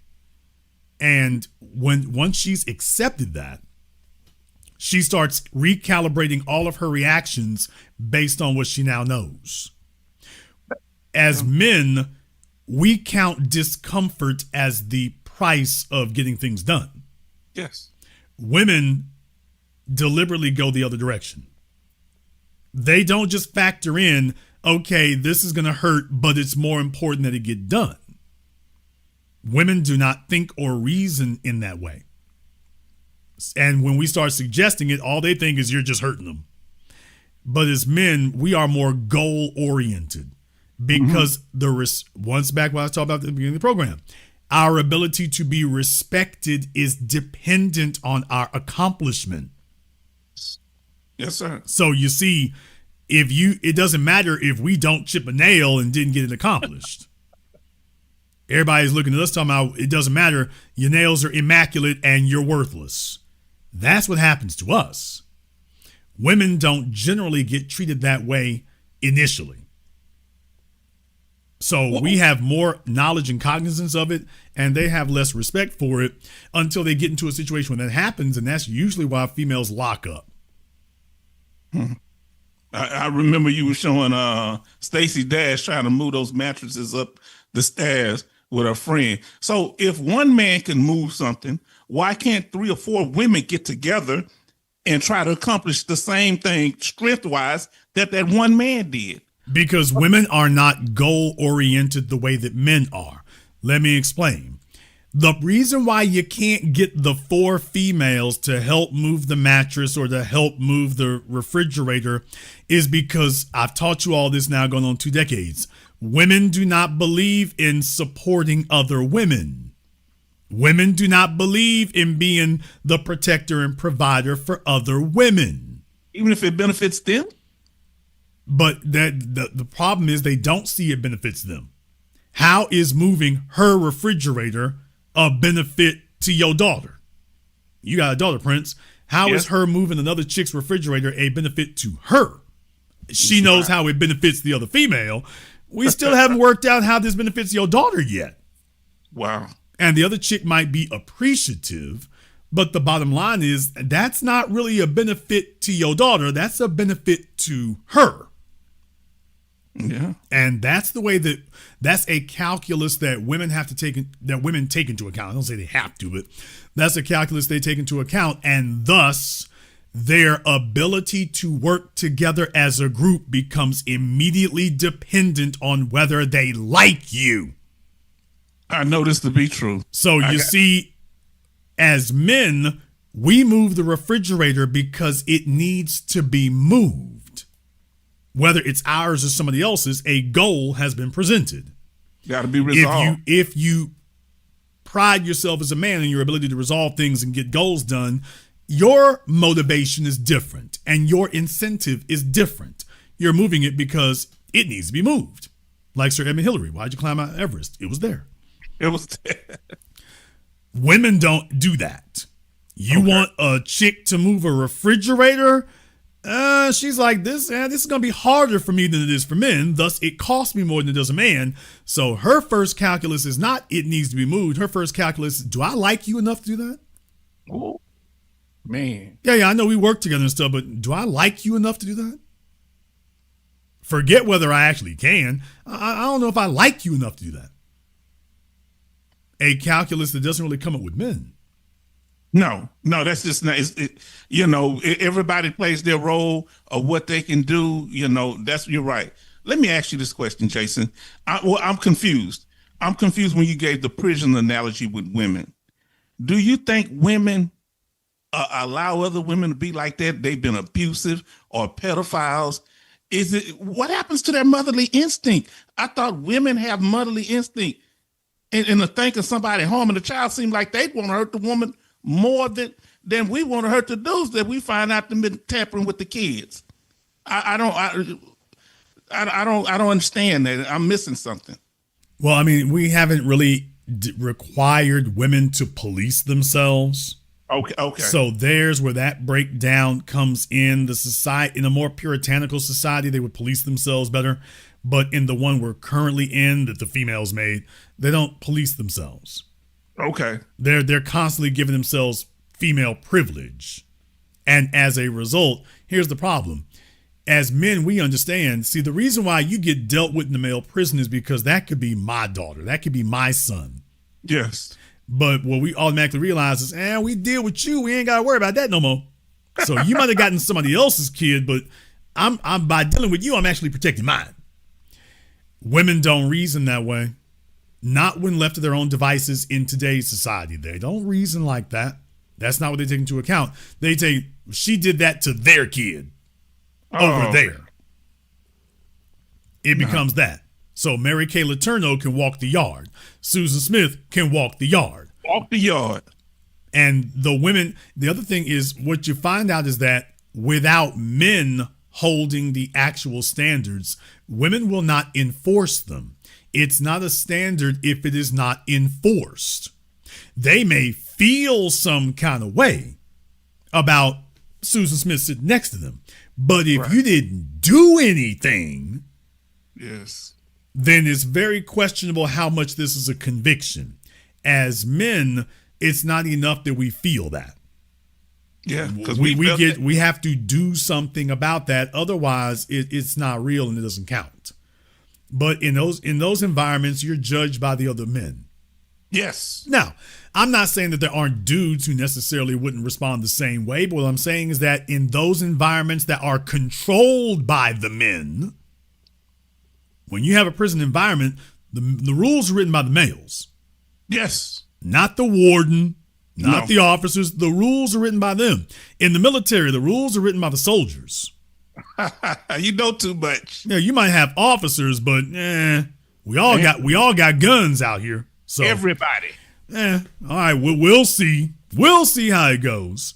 And so with the females now, when you have female controlled environments, things get very lax. Folks are sleeping with each other. Dudes, take a look at Cardi B. We're not going to go off on a rant about Stephon Diggs, but Lord. I mean, she left Offset because he was sleeping with other women. Now she's with Stephon, and she's what, baby mama number 4 or 5? Why, she's still married? Think about that for a few moments. She's doing that with her, quote, career and with her, quote, accomplishments, and she's still baby mama number 4 or 5. Where are the standards? Where is the enforcement of a standard? Where is it? The structure from the man. If the man ain't there, there's no structure. And so what you find is they're left to their own devices. This is how seriously females would take enforcing the standards. If the men are not there to hold a hard line, things are going to get very, very lax because women don't believe that they should or should have to police other women. With this article that you were reading, so what's their game then? What's all this they trying to swish this up all in like a gumbo? Well, we can do this. They look like they're just talking about casual relationships. They're talking about having it both ways. You can't do that. But they're going to keep trying. That's what females always do. Females always want to have it both ways. They want a degenerate with high values. They want a broke dude who won't give her no sass, who is also a titan of industry who doesn't take no crap off nobody. We can go down the list. They want a fellow who is sensitive and watches soap operas, but also watches gangster movies and would never be caught dead watching a soap opera. That's a contradiction in itself. The two are mutually exclusive. And you can be allowed to do that when you're 4 years old. Well, yes, because that silliness is inconsequential. When you're 24 or 34 years old, that's not inconsequential anymore. Now this is just destructive. Jason, with the late Kevin Samuels, something that and you correct me because I don't know for sure, but from what I can remember, he never talked about a woman giving a woman an agenda. That I don't hear that from none of these guys. So am I wrong? Not even from the Passport Bros. They just talk about sex or the woman coming to them, but you got to have a purpose for a woman once she's in your life. Did you ever hear Kevin Samuels talking about having an agenda for a woman? No, and neither did anybody else.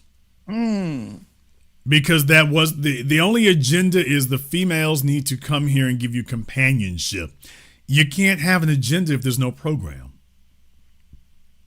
You cannot have an agenda if there is no program. Them fellas did not tune in into his show because they were discussing a program. They just tuned in to talk about what the females need to give up. But not what the females are plugging into. That was the part of the discussion that was totally and thoroughly missing. Never came up because he didn't have a program for females and his audience didn't either. As a result, you're just badgering women, but with no real cause. Right. Because what you're articulating is women like, okay, the bottom line is, all right, if I do give you what you say you want, what then? Well, you just sit back and shut up and be happy. And that's not a plan. That's not, I mean, that's certainly an agenda, but it's certainly not a program. So that's a motive. I wince at calling it an agenda. That's certainly a motive. And that's the part that's missing. A female needs to know what her function is. And if her function is basic biological activities, that's not what she's is her chief aspiration in life. No. A female is looking to be and be a part of something bigger than herself. Being next to you is not necessarily bigger than herself. She needs to be a part of a program that is bigger than she is, that challenges her, that has her do things she didn't think she could do, but she's under correct leadership and management, so you can guide her through that. These guys are not talking about that. They're talking about her doing the same damn thing she's been doing since she was a teenager. Mm-hmm. And and they don't want to accept that that's not a program. So you know what my concern is, or what I would like you to clarify for me, Jason. If he could copy other aspects of your ideology, why him or some of the other red pill guys, why they couldn't deal with the program part of it? Meaning knowing how follow that part of, copy that part of what you do, or the agenda depends on what the woman is, and they don't have that much experience with women to set an agenda for different types of women. What do you think that stumped them when it comes to trying to copy you on that end? Because they can get that, they can start making some paper. In the chat room for Chris, for the most part, the answer is yes. Producers are the only ones who actually have a program.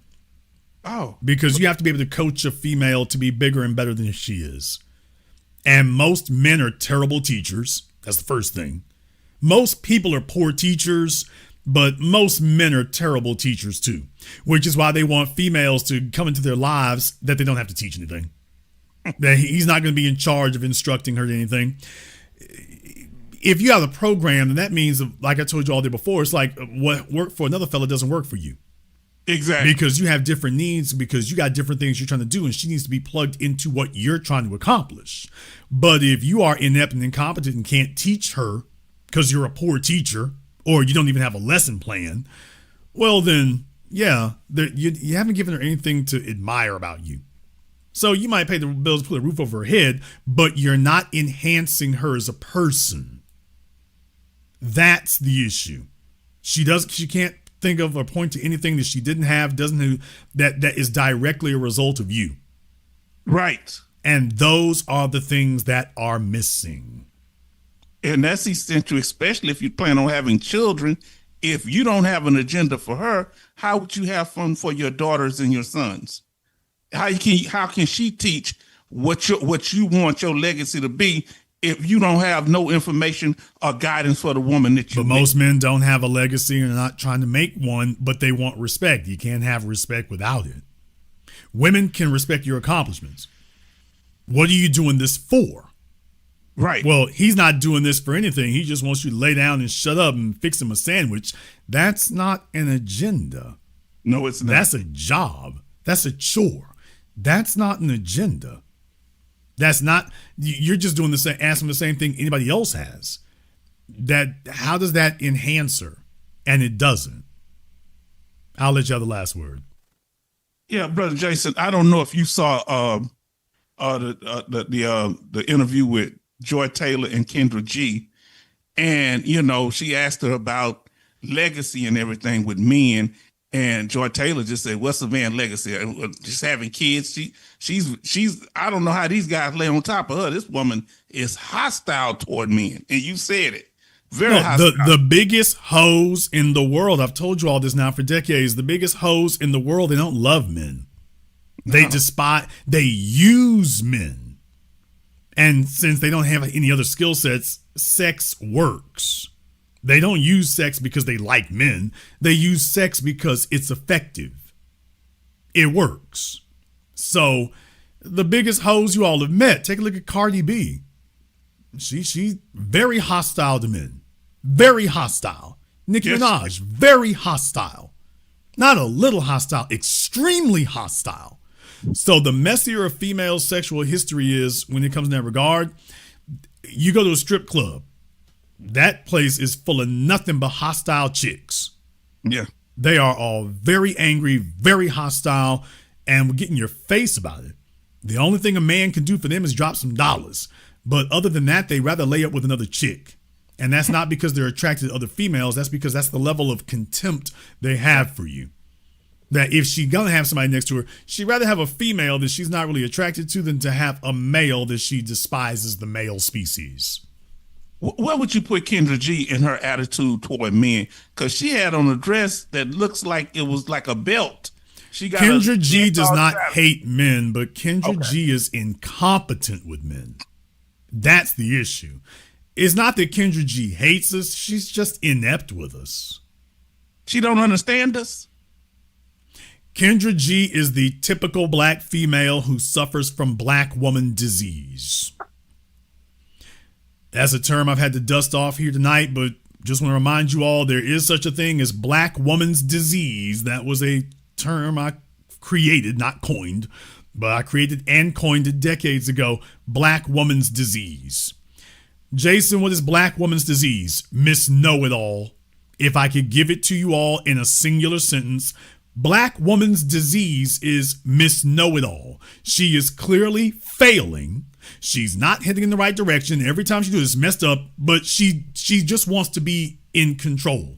She wants to run the car, even though she's stuck in a ditch. She's gunning the gas, and she won't let you take it out because she is just determined to be like an infantile child in charge, even though she is failing. She has failed. So that's black woman's disease, and we have a severe epidemic of it. So whenever men think about dealing with black women in this particular society, they have to do a check. She has to have a checkup. Is she afflicted with black woman's disease? Because you will not be able to lead that. You won't be able to. The only time she'll go with your program is if that's what she already wanted to do, or if she approves of it. Leadership is not her going with you because she approves. It's going with you because you say this is the way we're going. Kendra G is a perfect example of a black female she's been hoofing it and roughing it so long by herself, even though she hasn't gotten the results she could have gotten if she was under some proper management. But she's doing better than a lot of black females she knows, so she calls that success. And as a result, she also says, and I don't have to listen to what a man says. Or what I'm saying is that it's going to be a constant battle with her about who's going to have primacy. Would a woman like her ever stop talking? No. If she don't? No. She's 40, damn near 50 years old at this point, dude. What you see with her that is one of the ultimate complications of black woman's disease. Like any other disease, it has complications. In this case, the complication is being set in your ways. So when you get black woman's disease as a young woman, you're now going to be afflicted with it as you get older. And eventually, once we get to a certain point, usually your 30s, fellas, what you see is what you get. That's it. Now, in the case of Kendra G or Joy Taylor, the fellas just want their chance to squeeze them fun bags. But other than that, there's not going to be anything you can really do with her because ultimately she doesn't want to be a part of your program. Okay. She wants you to collaborate with hers. But she, in her heart, she's not looking for a man that she can become a part of his program. That's the problem with a Kendra G. Okay. Or the myriad of others like her. She doesn't want to be a part of your program. Ultimately, you might be cool to have around and fun to have around, but she doesn't get up in the morning and saying, damn, how can I be a part of his program? And as a result, she wants you and probably needs you, but she wants a man she can admire. But by the definition, you can't admire him if you want to plug into his program. She couldn't get a side piece position with you, Jason? That would be paperwork check on that one right there. That'd be a paperwork check because she talks a lot and she talks a lot and she wants to jockey for position and control. And it's like, would it be worth the trouble? Just coming in the door, would that even be worth the hassle?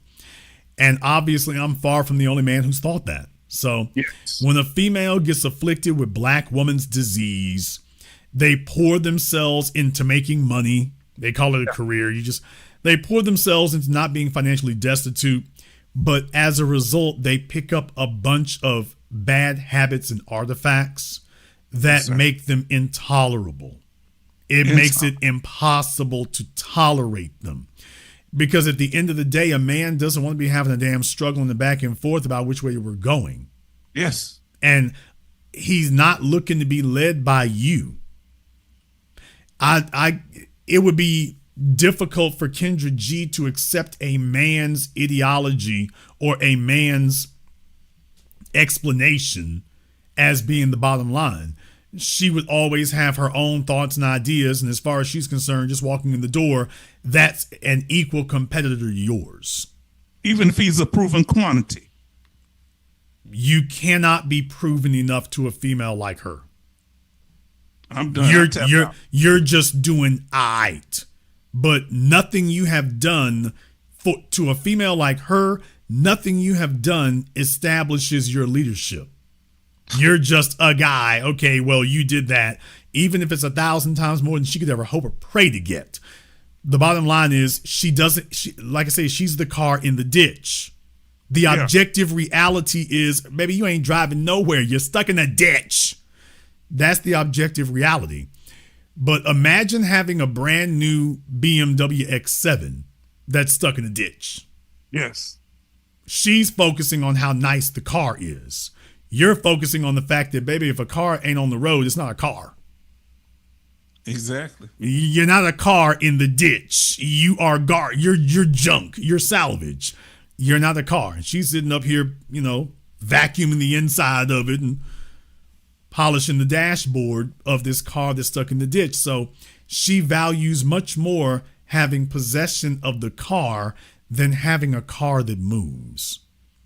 And as a man, if you get wrapped up in that, you're just going to be having daily gun battles about her being stuck in the ditch. Yes. Trying to get her to not be satisfied with that. She would rather have control and be stuck in the ditch than be on the freeway and move into a better place. That's why leading her would be an exercise in futility. Okay. And she pays attention to men just enough to be able to run her YouTube channel. Yeah, just like Joy Taylor. She sleeps with men if she can use them. Kendra G listens to men just enough to improve her YouTube channel because it's useful. Just like the strippers, just like Joy Taylor. Well, repeating this stuff is useful. But does she actually believe this in her life? Is this actually what she abides by in her life? Oh, hell no. No. Do you think she really would rather drive a 12-year-old Bentley than have a man put her in a brand new one? She can't be that thick in the head. The age of the car and whatnot is not the issue. Okay. I didn't bring that up, because it was a status flex or something. I didn't bring it up because I was status signaling. I brought it up because of what she was trying to do to show that this is her accomplishment. Okay. And I was bringing it up to make the point that she is very, very concerned about presentation and appearances and having status.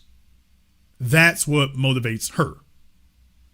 And that's not going to go away. Competing with men. Okay. Well, she did that for the benefit of the women. She did that so the women could see that. That's who she was getting all the kudos from, was other women. But I'm just telling you all that also demonstrates her character. Yes. That was the point I was trying to make is, hey, she's not just standing in front, preening in front of a car. This is her character on display. Gotcha. She's trying to get a certain response from people and a certain reaction. This is her character talking. And that was the real point I was trying to make. Maybe I didn't make it very well, but that was the point I was trying to make, is that this is not just a picture. This is her character. These are her principles that she's expressing with this picture. That she should get respect or whatever because of this. And the real point about that is, as a woman, you're flexing that in front of other women. But even if that were a brand new Bentley Continental, that doesn't impress the men. Not at all. So I'm seeing what your principles are, and I'm seeing what your priorities are, and a man doesn't have anything to do with this. Wow, now that's the real there. You're stunting on the females, yeah, but you are neither impressing nor attracting any men with this. That's why that picture was so pivotal and important. It tells me who she is. And she's like, okay, I ain't got a man, but I got a Bentley. Which is really supposed to be saying, I don't have a man, but I got what a man in that position would give me. Yes. As if that is the substitute for the provider. It has no value if you don't have the man. The Bentley has no value. A Bentley that could be given by a 1%er man has no value if the 1%er man isn't there. The 1%er man is what gives all of these things their value and their significance. And when you got black woman's disease, you try to behave as if you got that last missing piece, and you don't. Yeah. You show us how women communicate, Jason. Y'all please listen to this man, because women have nonverbal cues where they'll show you and tell you exactly what they feel. Thank you. Thank you for giving us a call tonight. Yeah, like I say, I mean, but as men, fellas, you can't insist on that if you don't have the proper tools in place. You're not going to be able to insist on that. So that's going to be hard. That's going to be difficult. It would be better if you had places that got together like that, but just to be totally honest with you, it's super rare today, because these fellas got YouTube channels just piled up with males who trying to figure out how to do it without doing that. They're trying to figure out how to make that work without doing it. That's the issue.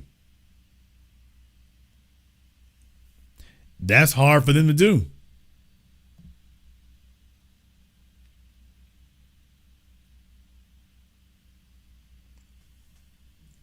That's hard for them to do. Okay, I'm having an ADHD moment from one of my mods, by the way. I had some folks write me about wanting to be a mod, so maybe I have a few ADHD moments. I explain the rules, and some of my mods are on the slow bus, so y'all have to excuse them.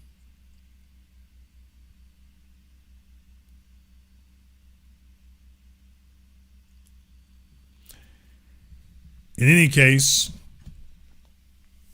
yes, it is very imperative that men have an agenda.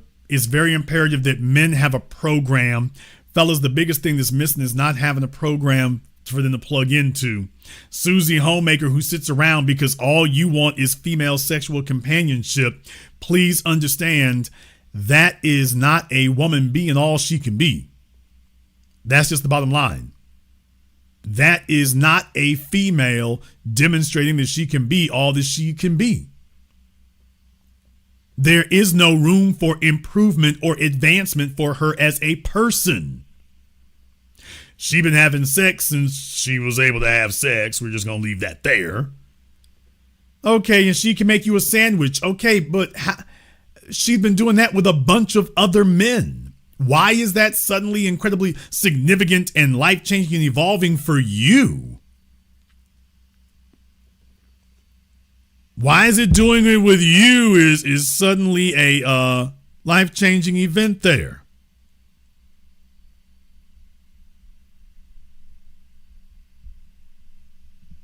Fellas, don't think about that kind of thing.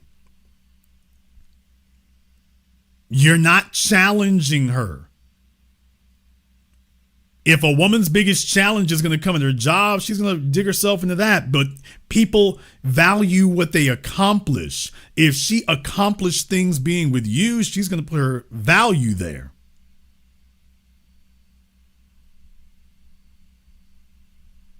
That's where she's going to put her value. The real thing is for men to have a program for her to put value in. She needs to have milestones and things that she accomplishes with you. If the only place where she accomplishes new things is at her job, you are not evolutionary. The whole point of her going places is so that she can demonstrate that she's worthy to be there with you. You're already there. You're supposed to be taking her so that she demonstrates that she's worthy to be there. Worthy or she isn't. Either she's worthy to be there or she's not. But that's the point of you taking her places, showing her things. You start small, and if she demonstrates that she can handle the small things, then you progressively and gradually move it up from there.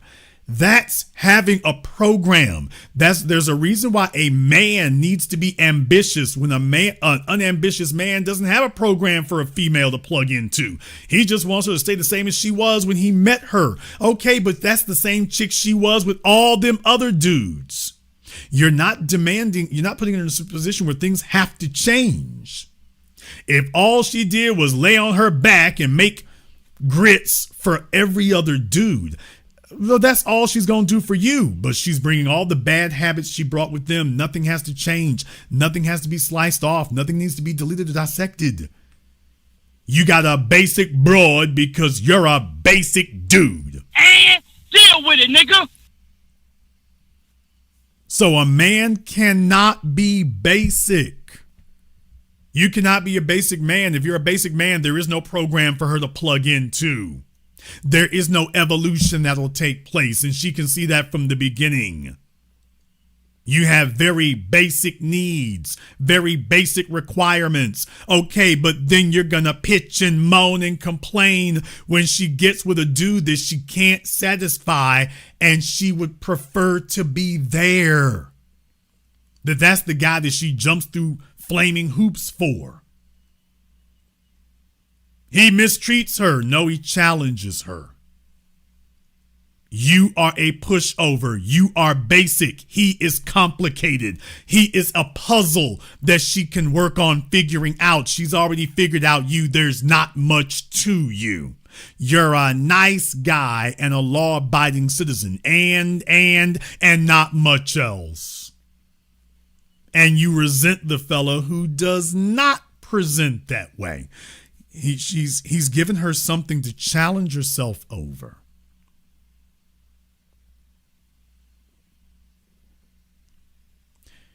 In the chat room, Chris, actually, most females are like, well, at a certain age. It depends on the age you're talking about. Females in their 20s. The problem is that as a lot of you all have gotten older, really, you're trying to select among the best of the worst. There's where the complication comes in. The fellas who are complaining, I understand why you're complaining, but you need to understand why you are. You're selecting from the best of the worst, or at least you're trying to find the best of the worst. You're choosing from females in their 30s and 40s, or God forbid, older. So yeah, when you talk about females being resistant to evolving, evolution is something that you do young in the cycle. Evolution isn't something that happens way down the road. Being somebody who is acclimated to evolve, that happens early on. You choosing a chick who's in her 30s, she's set in her ways, and you talking about evolution? A 38-year-old female isn't typically looking to evolve. Even if she is she even capable of doing it? She might not like the spot she's stuck in, but does she actually have the characteristics that facilitate evolving? So you're referring to females who they've aged out, or they're so far down the life cycle of evolving that they've lost the skill set. Evolution is typically a young woman's game. It's typically a young woman's game. Older females, they're carrying so much baggage. They're taking so many lumps. They've got so many cuts and marks and dings on them and scratches and scrapes that by the time you come along, you're trying to get this 35-year-old, 40-year-old female to evolve.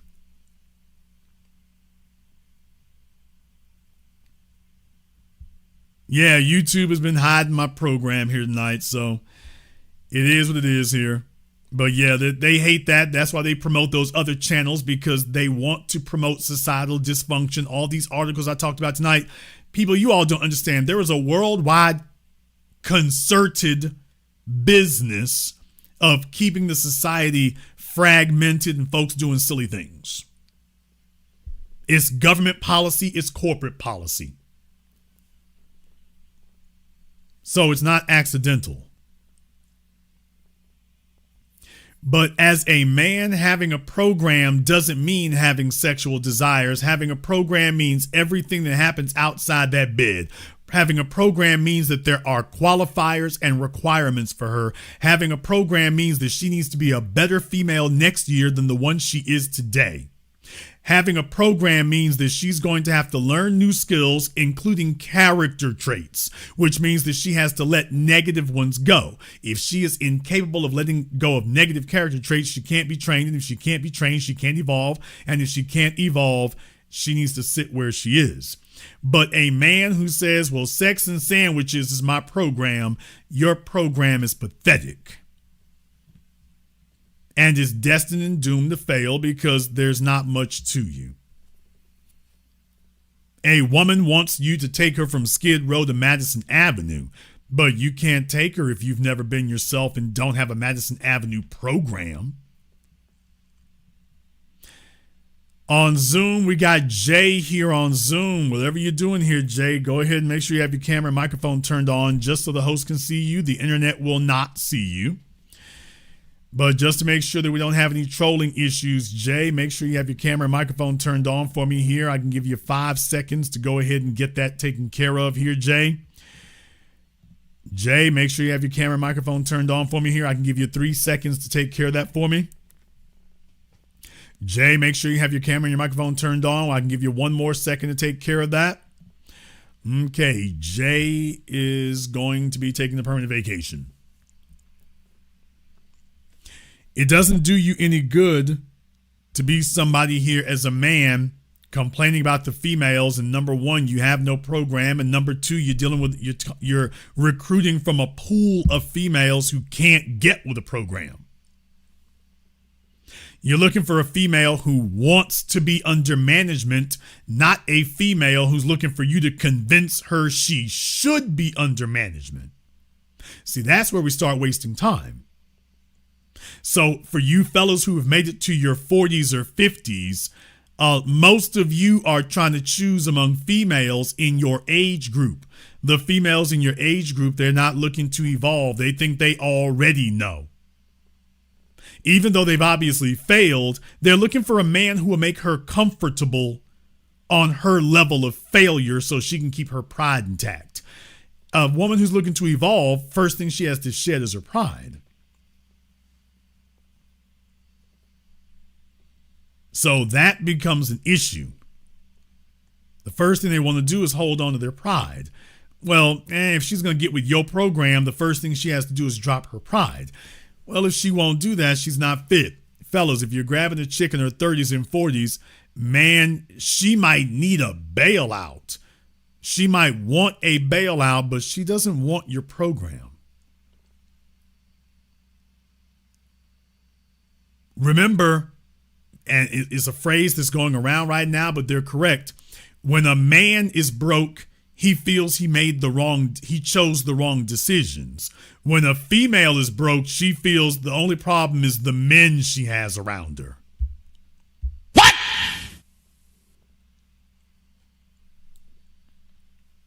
That's the only fault that when women are broke, she says the only mistake I made is the men I chose.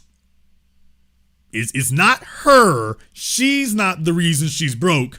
If she's broke, it's because the men I've chosen just ain't up to snuff.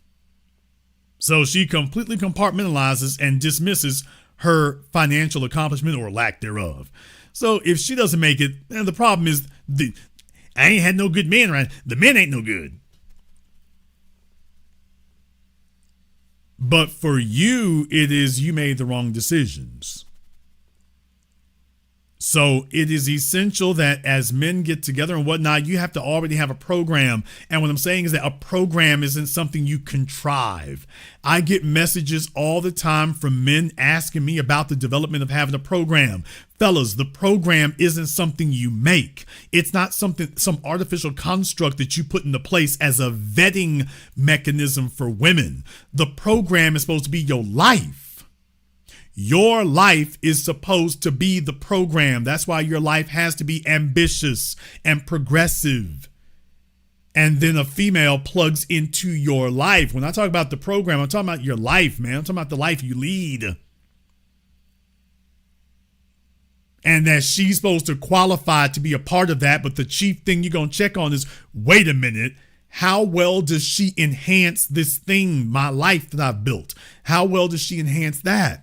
If all she can give is sex and sandwiches, that's not a benefit to what you building. It's like, wait a minute, baby. This is why a man has to network and meet other men, because that will determine if you got the right female and if this female is an asset.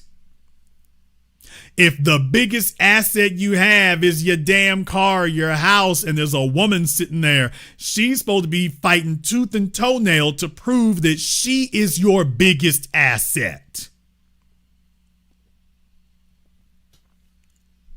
There's where fellas are messing up, dude. Yeah, your car is your biggest asset because the female's worthless. You can get sandwiches at McDonald's and you can get sex in Amsterdam. You don't need this chick for that.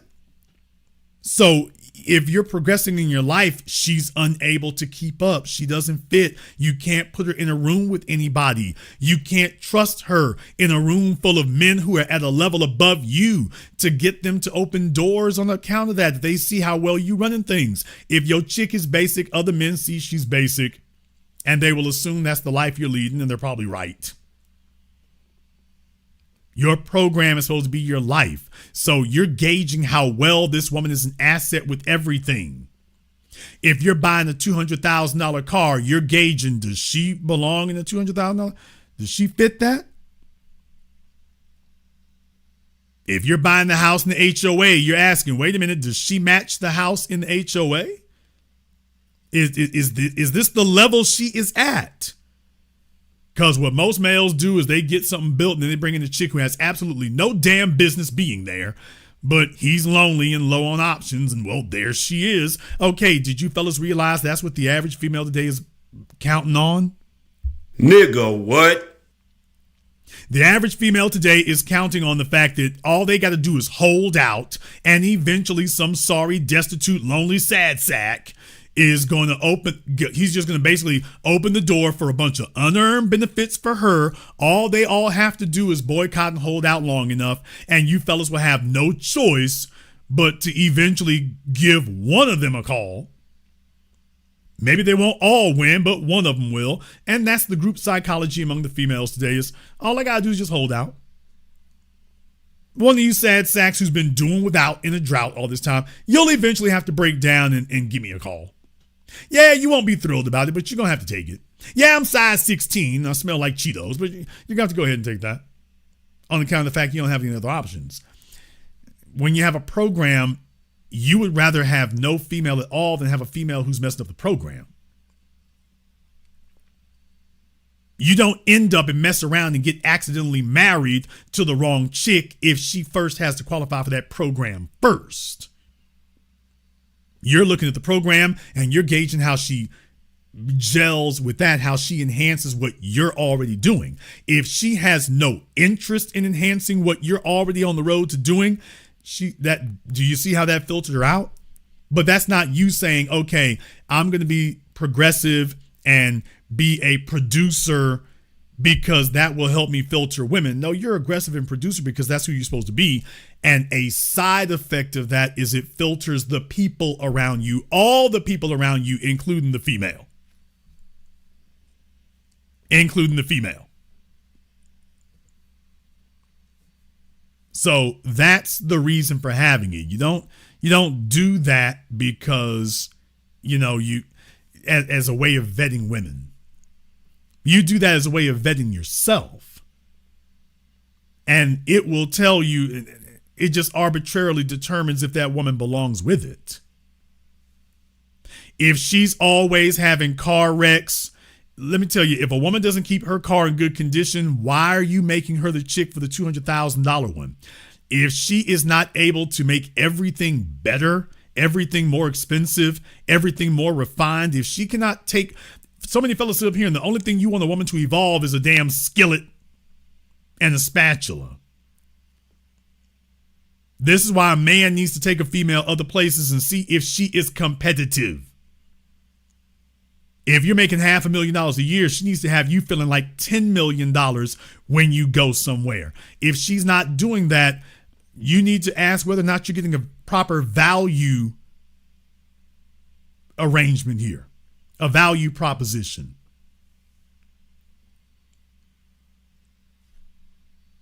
If you're delivering $1 million of performance and she can't deliver $100,000 worth of enhancement, there's the issue. She's not with the program.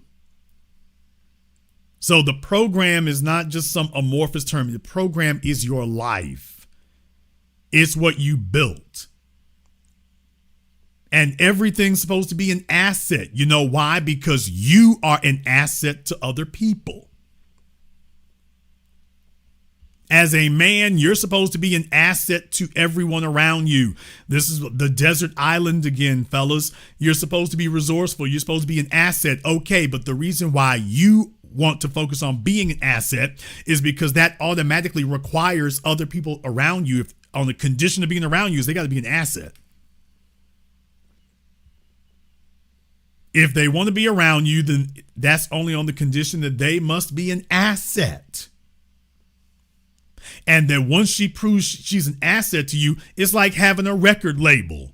Nigga, what? I said it. It's like having a record label. You don't sign somebody to your record label and then hope that eventually you can teach them to be an asset. You're supposed to have signed them because they're already an asset. Now you want them to be an asset on your team. And as time goes on, you're going to take them with you. You're going to show them things. They're going to do more different shows. You're going to open doors they could never open, and they're supposed to enhance what happens on the other side of that door. Once again, if all they can do is sex and sandwiches, dude, that's not a program, dude. You don't have a program. So it should be a requirement that the condition of her being there is that she enhances what you're doing. She's supposed to make the car look better. Yeah, but where is the car going? She is supposed to be your representative of how well you got things put together. That's who she's supposed to be. If your program runs a certain way, it has requirements, it has demands, because there are other people you deal with. So your female is supposed to be enhancing your ability to deal with other people. If she cannot do that, you don't have an asset. So fellas, the program isn't something you make. The program is something you are. It's something you have become. And she's supposed to show that she is compatible and suited to be with what you are or are becoming. And I don't mean as potential either. I mean, you got concrete, tangible things that show, hey, baby, I am the table. The reason for fellas having a presentable car is to, assuming, of course, your life, the whole lifestyle matches it. Don't just go off. If that's your biggest asset, you're an idiot. But the reason for that is because, and there's no arguing with that. The reason for you having your American Express card, there's no arguing with that. The reason for you doing that is because that tells her, okay, this, I am the table. All we determine is whether or not you're going to be allowed to sit here. When you have your whole act together, you become very cut and dry with people, and you don't sit up here and go, round and round arguing with her. She's either suited to be there or she isn't. All right, we got brother Lex over here on Zoom. What's on your mind, Lex? No, brother, brother Jason. I was told to call in, so I'm actually Chris. My first name's Christian, but okay. Well, I don't think you were told to call in. I think they only it suggested you do, but that's because if folks are just putting a bunch of stuff in the chat room, because the super chat is actually for folks asking questions, which is the whole reason YouTube made that. But I allow you all to call me up directly. So if you got questions or something like that, that's probably the reason they said that. got it. Okay, so I misread. I just didn't want to get blocked off from the chat. So I don't know if they thought I was trolling. But my only question I had was just for you to elaborate, because I've had situations in the past where if I knew the woman that I was entertaining at the time wasn't susceptible of evolving or meeting my program or what I need, she'll throw it back in my face, well, you're the man, you should, lead and stuff like that. But if I know you're not trying to follow my direction, then what are we doing here? And that's why I asked if it was a trick bag, just so it could remove culpability from that responsibility. You know what I mean? I just wanted to. Yeah, I mean, and that will happen, but that on her part is a misunderstanding of how the program works. It's like getting to the UFC. Dana White once said that the UFC is not where you come to learn to fight. The UFC is supposed to be the top level for MMA fighters, so you don't come here to learn how to fight. She's not supposed to be coming to you to learn to get with the program. She should have already qualified for that at the beginning, and then there'll be progression. It's like being a college student. You don't come to college to learn how to take the SAT. You see what I mean? So just in case you got confused, like, wait a minute, Jason, but she got to evolve and stuff. Yeah, but you don't go to college to learn the SAT. She's supposed to already have that SAT down. So this would be a starting point that shows that she qualified to be there. Your job is not to teach her how to qualify. She should have already qualified from the first place. That's why I said extra, but that when you gave the analogy about the record label, it made a whole lot of sense to me. So that's why I was just like, I mean, in order for you to get a record deal, you're supposed to already have demonstrated that the raw tools and materials are in place. Right. You don't come to the record label to learn how to rap. You don't come to the record label to learn how to sing. You're supposed to already be able to do that. And now we give you a record deal, and now we start this artist cultivation. What we're going to do is put you you're supposed to already be musical. We are going to put you in the music business. But you don't come to me to learn music. I work with people who know music, and I give them the music business. Now, that's the part you can't do for yourself. You might be able to sing. Yeah, but can you sell 1 million albums and promote yourself and get yourself in movies and on TV and book deals? Oh, okay, well, I can do that. So you see, I can do something you can't do. But there's nothing for us to talk about if you're not even musical. Well, you can teach me how to sing. No, I can't. I am a record label, not a music teacher. So I work with people with musical talent, but I can't give you musical talent. So the way you get this door opens for folks with musical talent. I'm not expecting you to be a star. I make you a star. I make you a music star, but you have to be musical. You can make her a successful man's woman. You cannot make her a success. You cannot make her competent. You have instructions. You have a program and protocol. You can't make a woman competent. She either came to you competent or she didn't. That's true. And then the thing that I've noticed, like, just to branch off, if you don't have those that criteria, as you mentioned, your program in place, she'll try to plug you into her program. There have been times in the past where out here, well, my ex used to do this or my ex used to do that. And I have to, double down and say, well, I'm not him. This is something new. Like, it's either you with this or you not with this, because I'm not going to fit into your program. You know what I mean? So, yeah. My ex did this, my ex did that. Then why are you not still with him? Exactly. And then you telling me to do things that your ex did.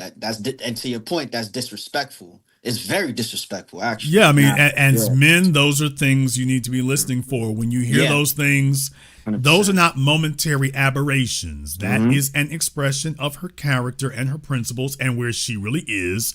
All that other stuff she was doing with you, that was the mask. Every once in a while, the mask slips, and then the real thing comes out. The real question is whether or not you are going to acknowledge that for what it really is and then make the necessary adjustments accordingly. Most men are so desperate to have something next to them that they allow deficient candidates to sit there far longer than they should be. Mm-hmm. If she's going to be side chick or jump off status, she needs to be there. But if she's taking up the time that you're supposed to give, the main chick who's plugged into the program, that's where we have a problem. Yep. And too many men are looking for a female that they like. And it's like, okay, well, she's agreeable. Yeah, but fellas, agreeable doesn't mean capable. That's true. As sad as that, I wish all the agreeable people were capable, and I wish all the capable people were agreeable. But that's not the world you live in. So you're going to come across a number of them that they're agreeable, but they're not capable. As the commander of the team, you have to make a call and say, hey, the majority of my time can't be spent on incapable. Yeah, that's a fact. Can't and do it. And just one last point. The part that really resonated was earlier in the program where you mentioned, again, it goes back to disrespect. If you're locking in and let's say you're trying to study for a boards exam or you're trying to get certifications out the way and someone you're entertaining is demanding your time and is, putting pressure on you to give them more of your time, that needs to go towards what will put you in a better position or even a producer status. Yeah, that's very disrespectful, and a lack of understanding. So a lot of gems are just dropped on this program. So thank you again. It really, really resonated with me. Definitely. The program is not something you build. It is not something you make. It is something you are. Yep. And 100%. Either she has that in common with you. That's the phrase for y'all to take away from it. You're looking for someone that you two have that in common. If you don't, you haven't need a better candidate. You will have years, some cases decades fall off the calendar. Folks, competence is not something you can teach. You can't teach competence. Either she's got it or she doesn't. If she doesn't, she needs to move out the way for somebody who does. That's the whole reason for men increasing their value is so that you don't have to tolerate incompetence, or at least you don't have to commit to it. If she's not really a fit for the position you'd like for her to be in, the reason for having options is so that you don't have to commit to it. She might be able to come around and you can have some fun with her or whatever, but you're not going to be required to commit to her because she's not the best you can do. But if you haven't gotten to that producer level, that's the way it works. The reason why that's important for men today is because the bar is higher than it's ever been. Inflation is rising and whatnot. And that bottom 80%, the gap is just widening. What defines a man is struggling today. I mean, fellas, pretty soon we're going to have to move that number from 50,000 is struggling to 80,000 is struggling. Nigga, what? Nigga, what? Pretty soon we're going to have to move that number from 50,000 is struggling to 80,000 is struggling. In case you fellas didn't see what's happening out there and whatnot, that number is going to be moving. That number is going to be moving. Remember, as a man, you are judged by your excess capacity. Your ability to quote unquote take care of yourself is not what judges or determines your value. Your value as a man is determined by excess capacity. If you are able to take care of and pay for 5 people, that's what determines your value. Not what you do for you, but your capacity. I didn't say you throw money around tricking it off, but of course, being able to measure your capacity, your excess capacity to do for more than just you. That's the critical part. Your competence, your ability to lead, how well you're doing it, those are going to be measured by your excess capacity or lack thereof, or lack thereof. And that's the way that works.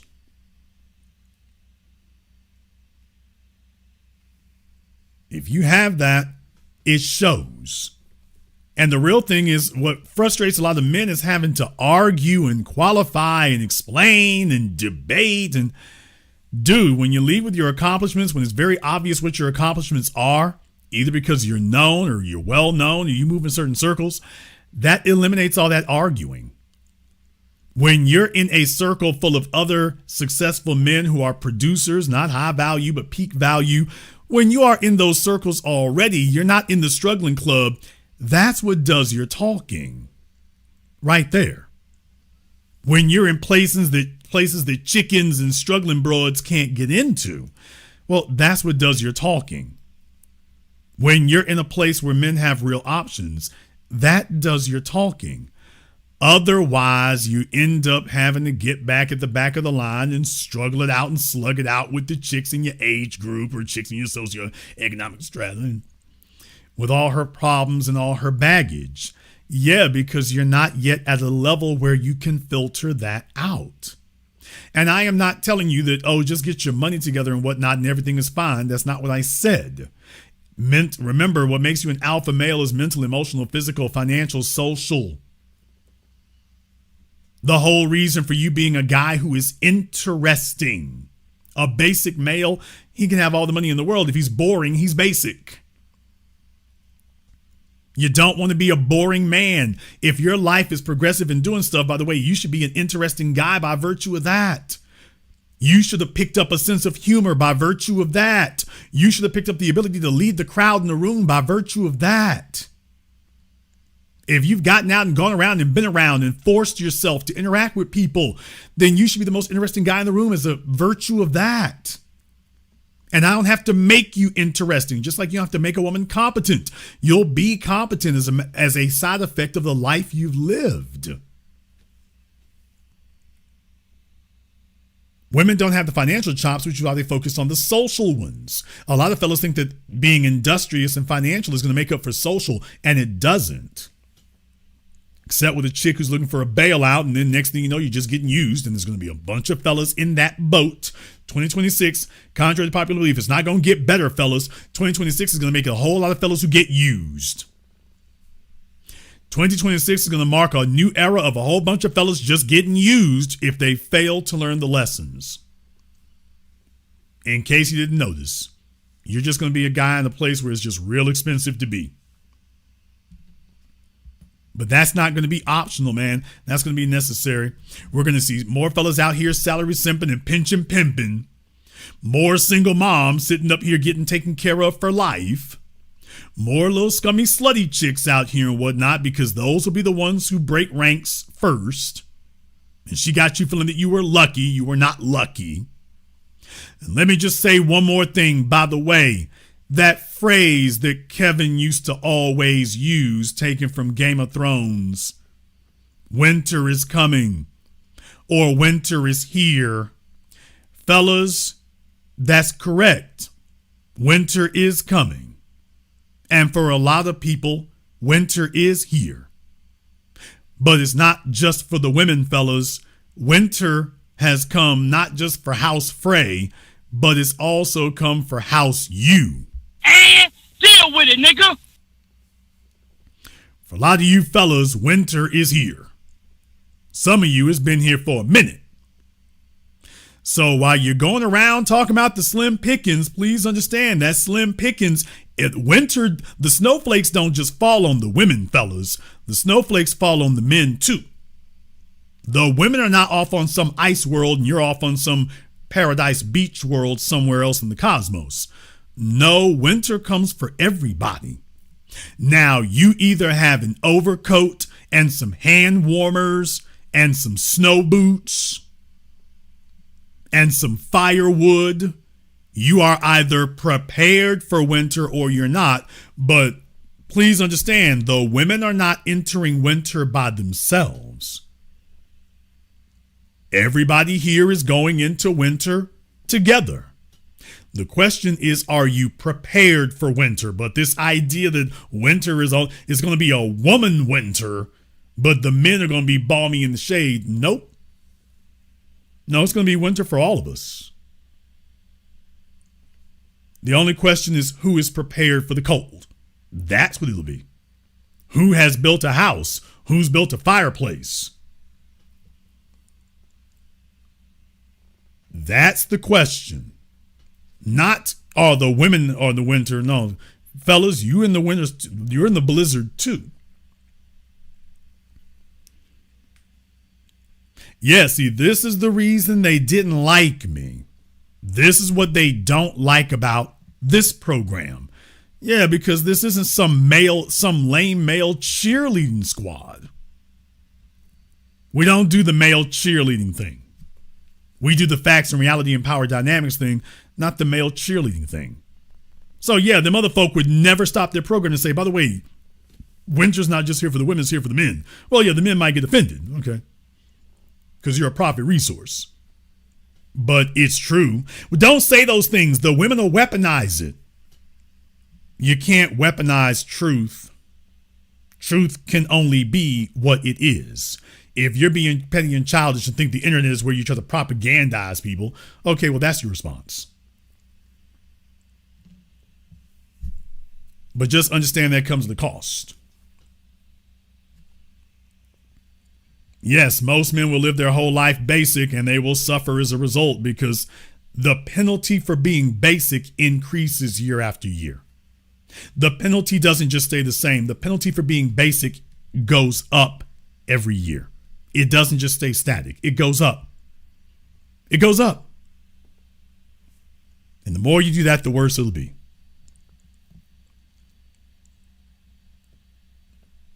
You can see they're squeezing folks out. So going into 2026,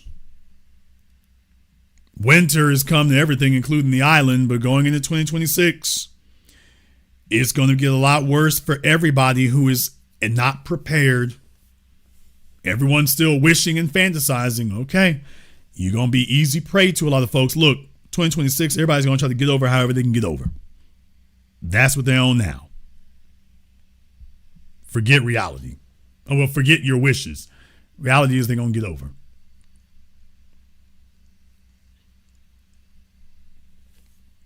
Hopefully it won't be you. We'll see. We're going to go ahead and wrap things up here tonight. I want to thank everyone, and I do mean everybody who has contributed to tonight's program on PayPal, Super Chat, Venmo. Shout out here to Dionysus. I told you all that I was the greatest of all time. I told you today I'm still the greatest of all time. Thank you very much for your support tonight, brother. We appreciate that. And so you'll be calling back in 5 months. All right, check in. Check in. Shout out here to DMV Nation. DMV Nation still rocking with us here. We appreciate that. Alyssa Bay has been giving out some memberships. The gift that keeps on giving. Ianto 9 is giving out some memberships. Young Investor, Technical Brute. None Higher came tiptoeing through. So we appreciate that as well. And to everyone who has contributed to a nice program on PayPal, Super Chat, Venmo, thank you very much for your support here as well. If you are new here to the business, welcome to the program that all your favorite YouTubers love to hate watch. Click that red subscribe button. Even though YouTube does shadow ban us, make sure that you make a note. I'm going to start telling people to put it in their phones. I think to circumvent YouTube and their deliberate hiding of my channel and suppression of the channel. As you know, we were just recently able to shake off Oprah Winfrey's foolery. I think I might start suggesting to folks to just go ahead and put it in their phones and put an alarm date on their phone to check back, a reminder in their phones to just check back with us. So you got ways of keeping up with that, folks. Look, here on The Business, we're on every Friday, 7 p.m. Central Time. So definitely if you want to keep up with us here, that's a great way to go ahead and do that. Just plug it in your phones. If you haven't been to our Patreon, the link is in the description. You want to check in with us here every Saturday, 12 noon Central Time. I want to thank all of you for tuning in tonight's program, live or recorded. Thank you for liking, subscribing, and sharing. And this concludes tonight's broadcast of The Business. I am your host, your brother, your humble servant, Mr. Jason Black. And until next time, my brothers and my sisters from around the world, remember, handle your business or 2026 will